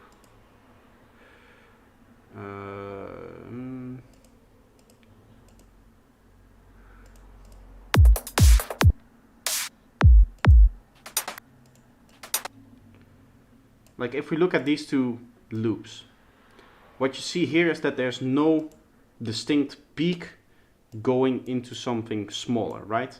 It's either attack into like a sustained thing. Here we have a long attack. Here we again have an attack. Here we have, okay, there might be a little bit of a strong peak going, but then it doesn't immediately go down again. Here again, you could say, okay, here from silence, we go into, you know, this bit, which is a lot louder, but then it doesn't go down. If we look at transient material, like a drum loop, you can see, okay, here we go from silence into a little bit of noise, from silence into some noise, and then it goes down. That's really what a transient is. So in the sense of a vocal, it doesn't really make sense to talk about transients because they're not real transients. It doesn't... A transient splitter would look at this vocal line and say, okay, what do you want me to do? Right? It cannot detect actual transients in here, probably.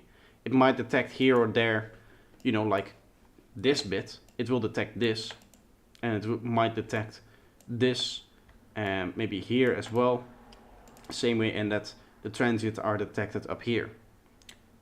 But that's not really useful information, right? That is not... The point of transient in a drum loop is that it also tells you the rhythm, right? You can look at this drum loop and kind of guess, okay, how is this going to sound just based on the rhythm. We know, okay, there's nothing going to be here, but we know that there's going to be 4 little clicks before that. Right? You hear taka taka, those 4 clicks. We hear those, and then we see silence, and then we hear the 6 clicks that are in here, and silence again. Would you use them if Ableton had them? Yes, very much. Especially loudness splitter. Well, all of them. All of them seem cool. To be honest, Ableton needs to change their architecture before they're able to use that. Because currently there's not really a way to like split anything outside of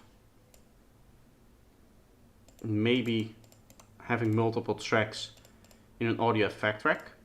So what you would then need is some kind of system which would say, okay, I have a device. Let's say that this is your device. You would need to say to this device, this is your, I don't know, transient splitter. You would need to be able to say, okay, transient go into this one, and then non-transient go into this one. Or the loud bit goes into this one, and the non-loud bit goes into this one. Or the harmonic splits, one goes in here, and the non-split goes in here.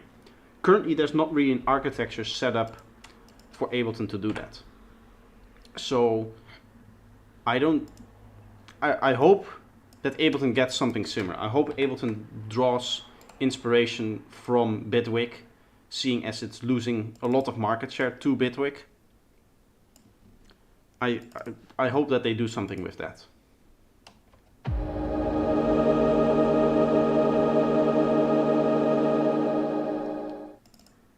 Wait, I can just modulate this.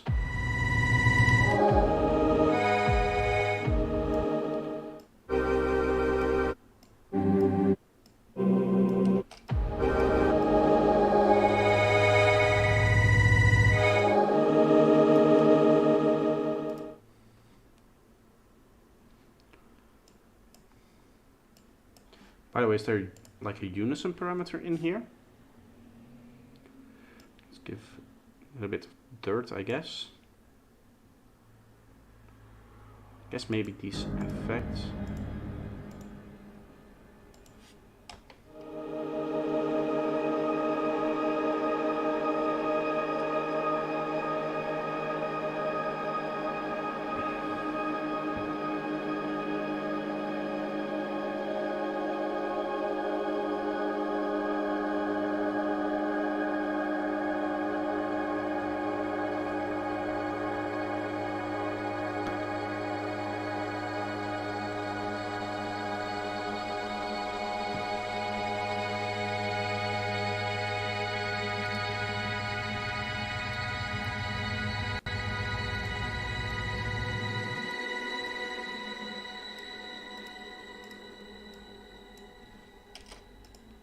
That's pretty cool already.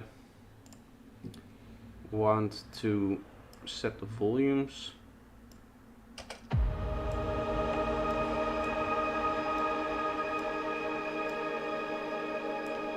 Like this. Can do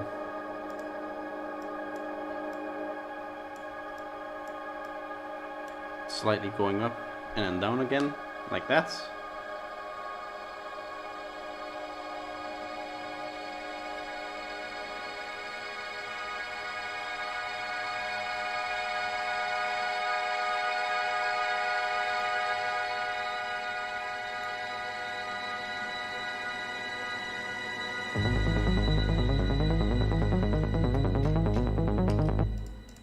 What I'll probably do is just a little bit of extra filtering on here.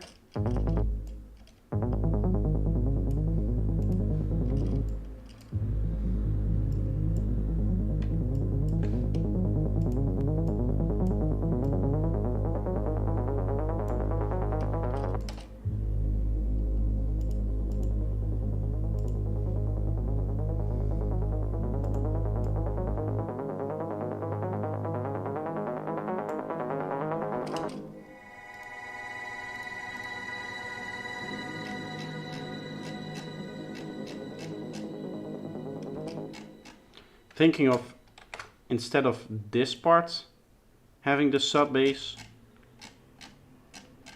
or instead of this thing having the sub bass, maybe doing it here, or separating the sub bass.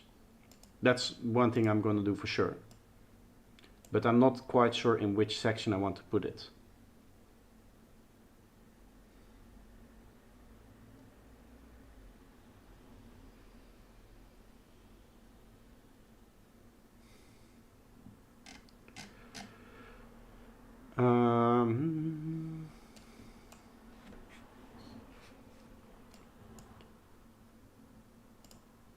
For a sub bass, just remove everything like this. Let's give the sub itself a bit more power.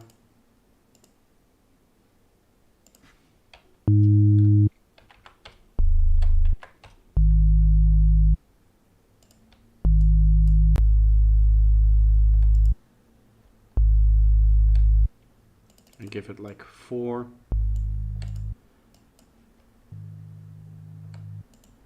Let's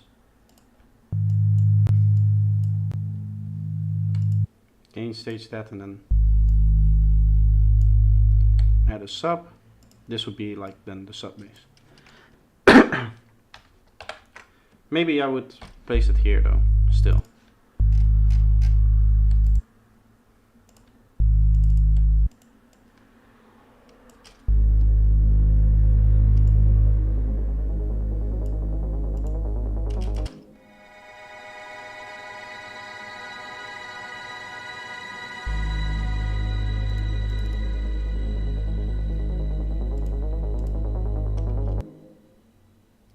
See what happens if for the last bit we just up this, right?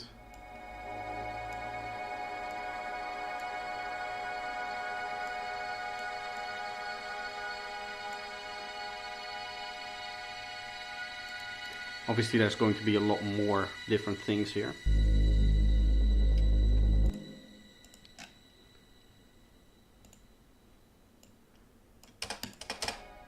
But I want this thing to have a bit of an impact,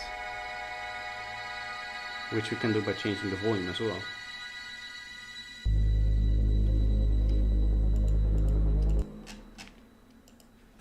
And then obviously with effects and everything, it should sound a lot nicer. You might...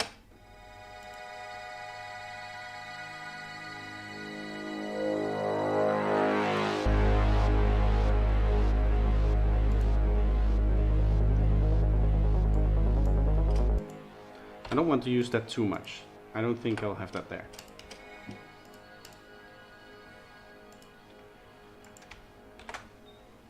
I do need to work on this transition maybe.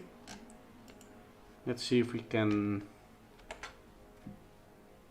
find a cool vocal or something like that that can sit in here.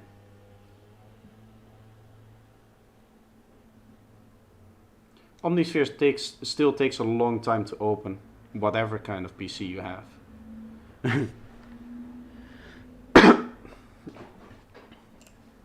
Problem currently is that I have it in the bank installed on my external hard drive. I need to move it.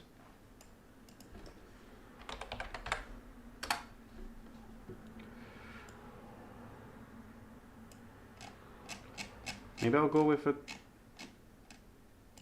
2-1 thing, 2-1 mid. These tend to be nicer in terms of different textures over time. I use Omnisphere rarely. Yeah, I never really use it for synthesis. Anytime I need something sample based. Eclipse loves Omnisphere.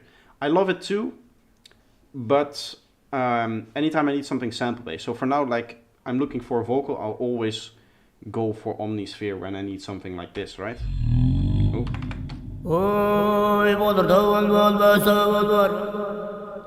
Something like this, I cannot find that anywhere else.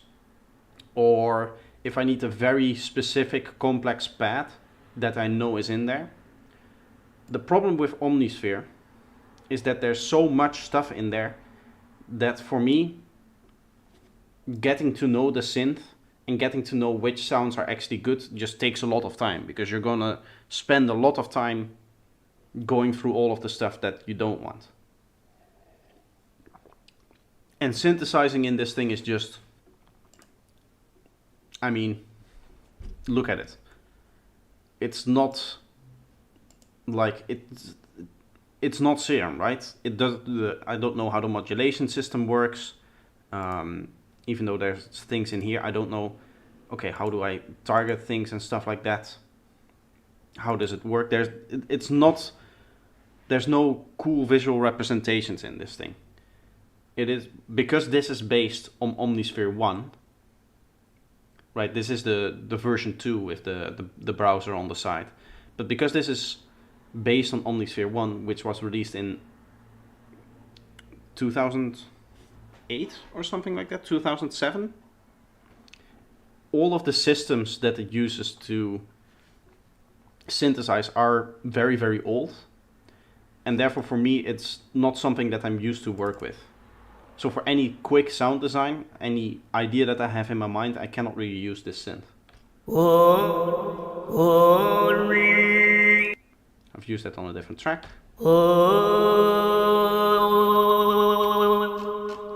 To be honest, I use these sounds a lot on different tracks. Maybe I'll go for...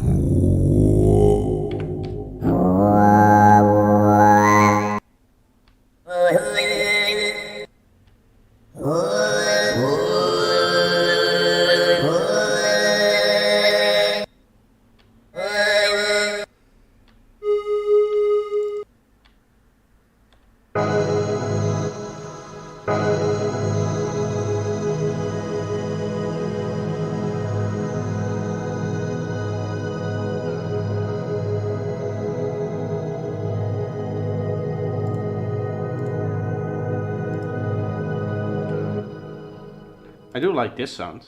That's pretty cool.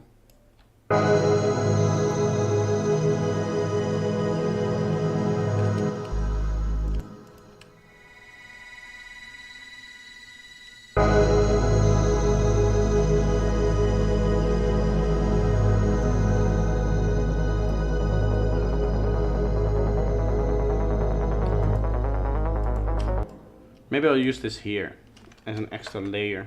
Obviously then this is not a vocal.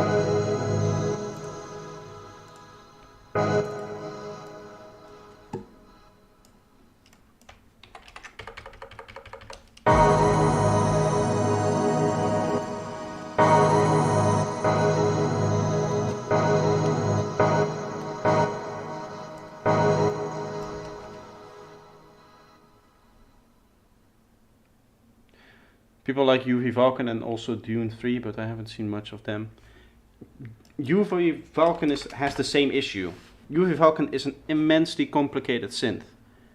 Dune 3 I think is a little better, but UV Falcon is so complex that you don't really whip it up to create something quickly. So it's, I would almost say, like, even Faceplant has that issue, right? If you open up Faceplant, it's not like you can dive into sound design. You first have to lay out everything that you want to use. So if I quickly want to whip up a sound, it's going to just take me longer to do that in Faceplant than in Serum. So naturally I kind of drift to Serum for any like quick sound design that I want to do. And when I'm in the flow of things of actually writing a track, I just want to do quick sound design.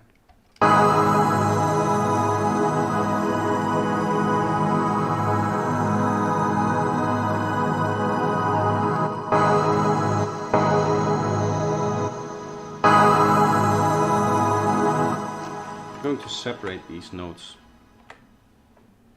So this is the lowest, this is the middle, and then this is the highest one. I'm separating these notes so I can do individual volume automations on them. So for example, we already have volumes set. This is the high note. I want this to go down over time.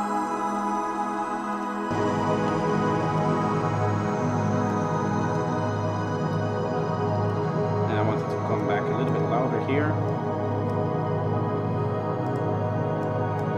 So make some space for that. Going to, by the way, make these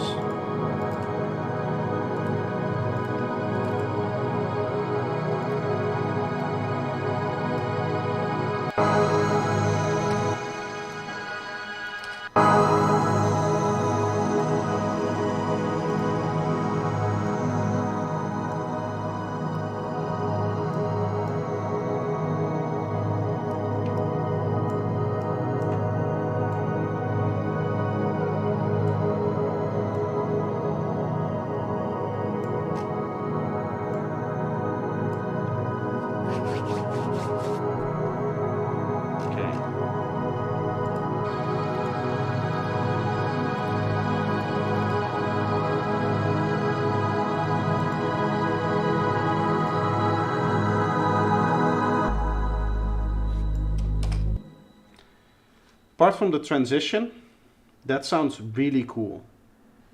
Those two sounds, even though this one is a little bit too sharp maybe now.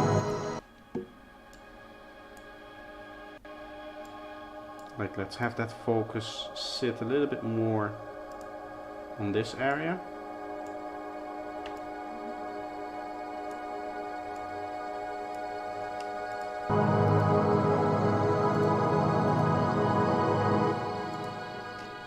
And to make this sound a lot wider.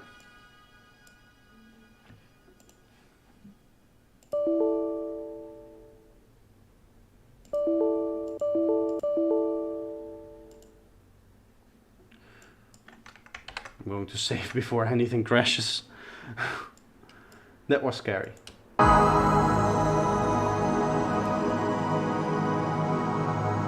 This could be a bit wider.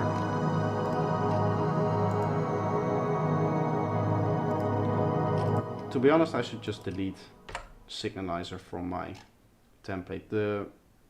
It's an amazing plugin, it's just too unstable for my life.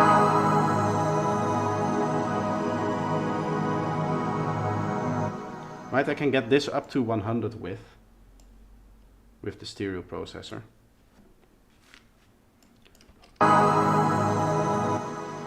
Go turn this down slightly. Higher bits wider. And then this is more our stereo layer,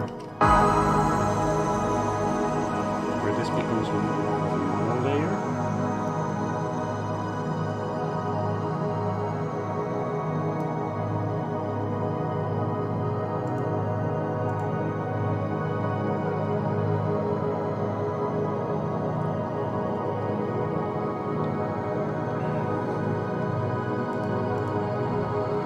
This thing is very loud.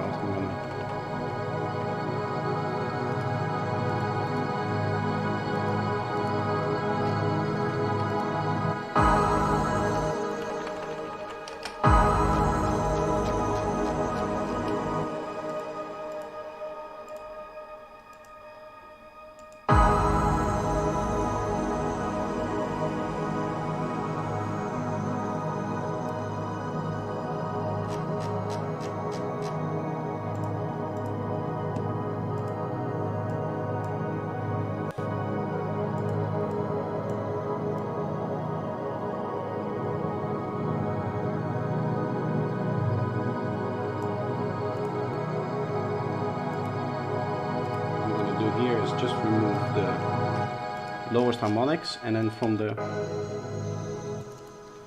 lowest one, which I believe is this, G3,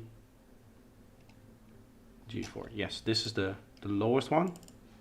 I'm going to use that to boost the lowest G sharp harmonic.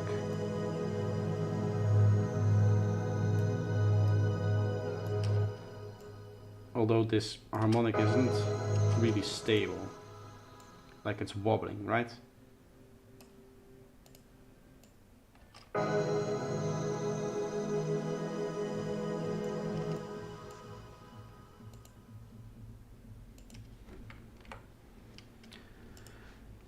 Let's from here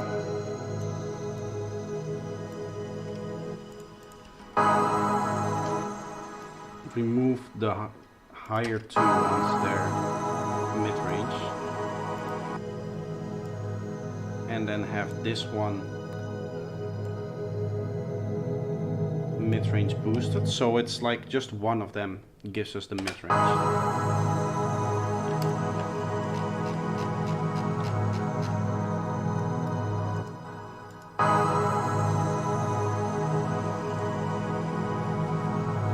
Just quickly going to record this to see the waveform. I do really like where this bad part is going.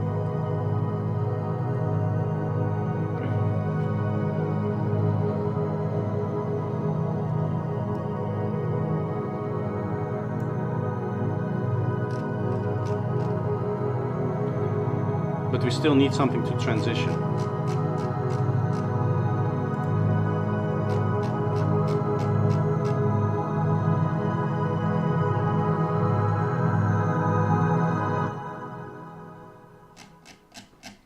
Oh, that's just the one. That's not what I wanted. I wanted to record the whole thing. Do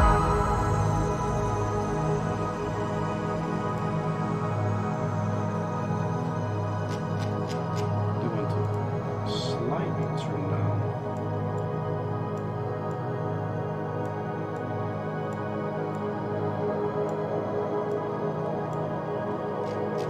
The overall mid-range on this thing. To just prevent those very loud bits at the end there.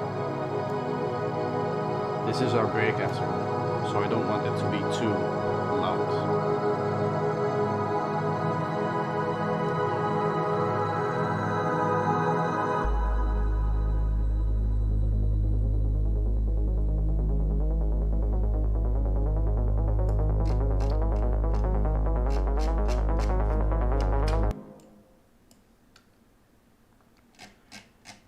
Maybe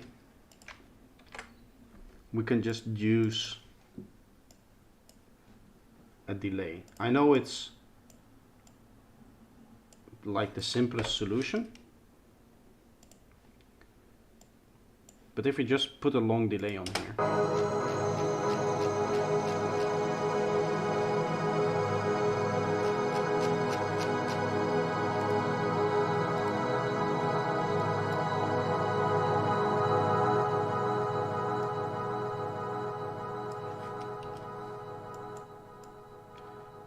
I'm also going to do both input. Input volume is going to go down a lot here, because I don't want it to actually make it a lot more stereo. Just at the start it does a little bit of extra to that impact bit of it.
Okay. I have a cool idea. I think one of the features of echo is that it saturates.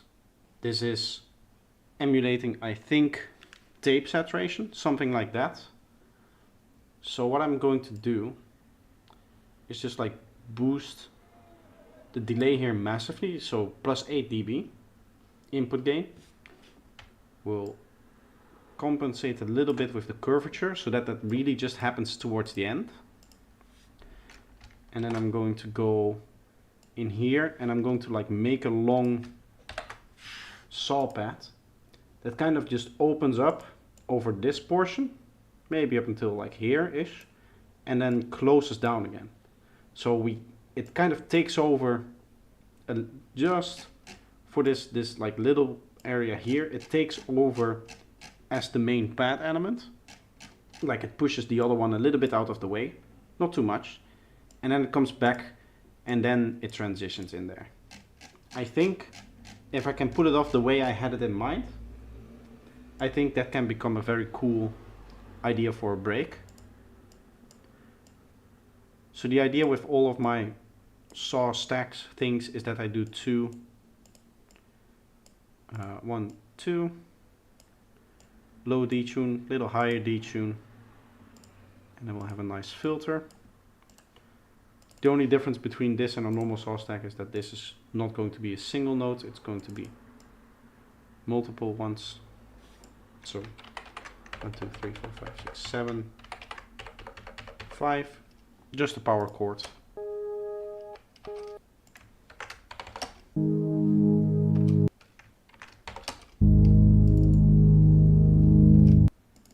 This one is now at G0. Let's do a power chord and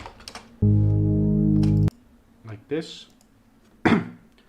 I'm going to add velocity to both of these and then slightly turn this one down. Okay, and we'll turn the bass slightly down for that. And this is going to be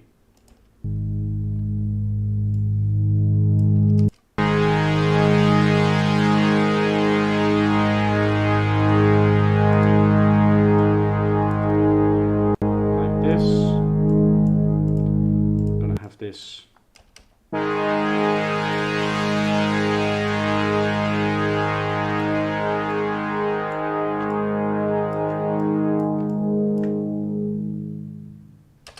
Just kind of follows.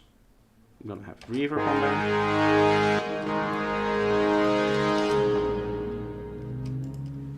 This is not the reverb that I want. I'll go for Turbo Verb. I like the new interface that came with the new updates. Each one has like a different vibe to it. Still my favorite reverb, Character Hall Bright.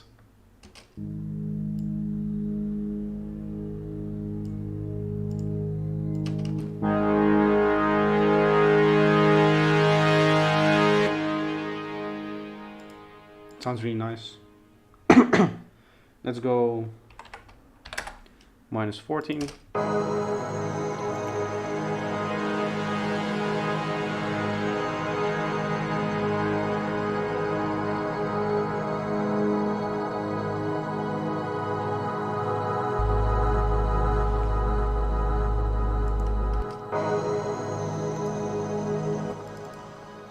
I'm going to have the filter cut up a bit more here.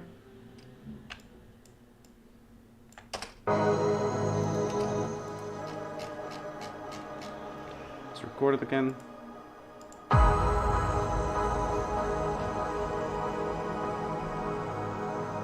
I like the kind of lightness that this part has. Like the lack of any real lower mids. I mean, this saw brings in a little bit of lower mids again. A bit too much.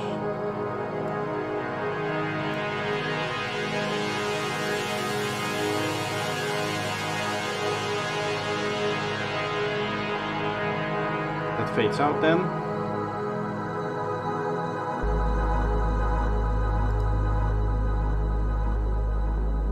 And then it fades into the other thing.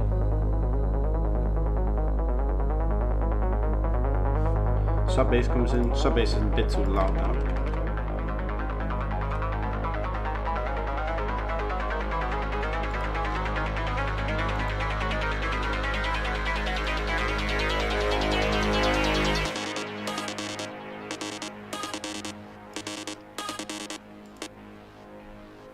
I might do like some drums on here to already start with the rhythm.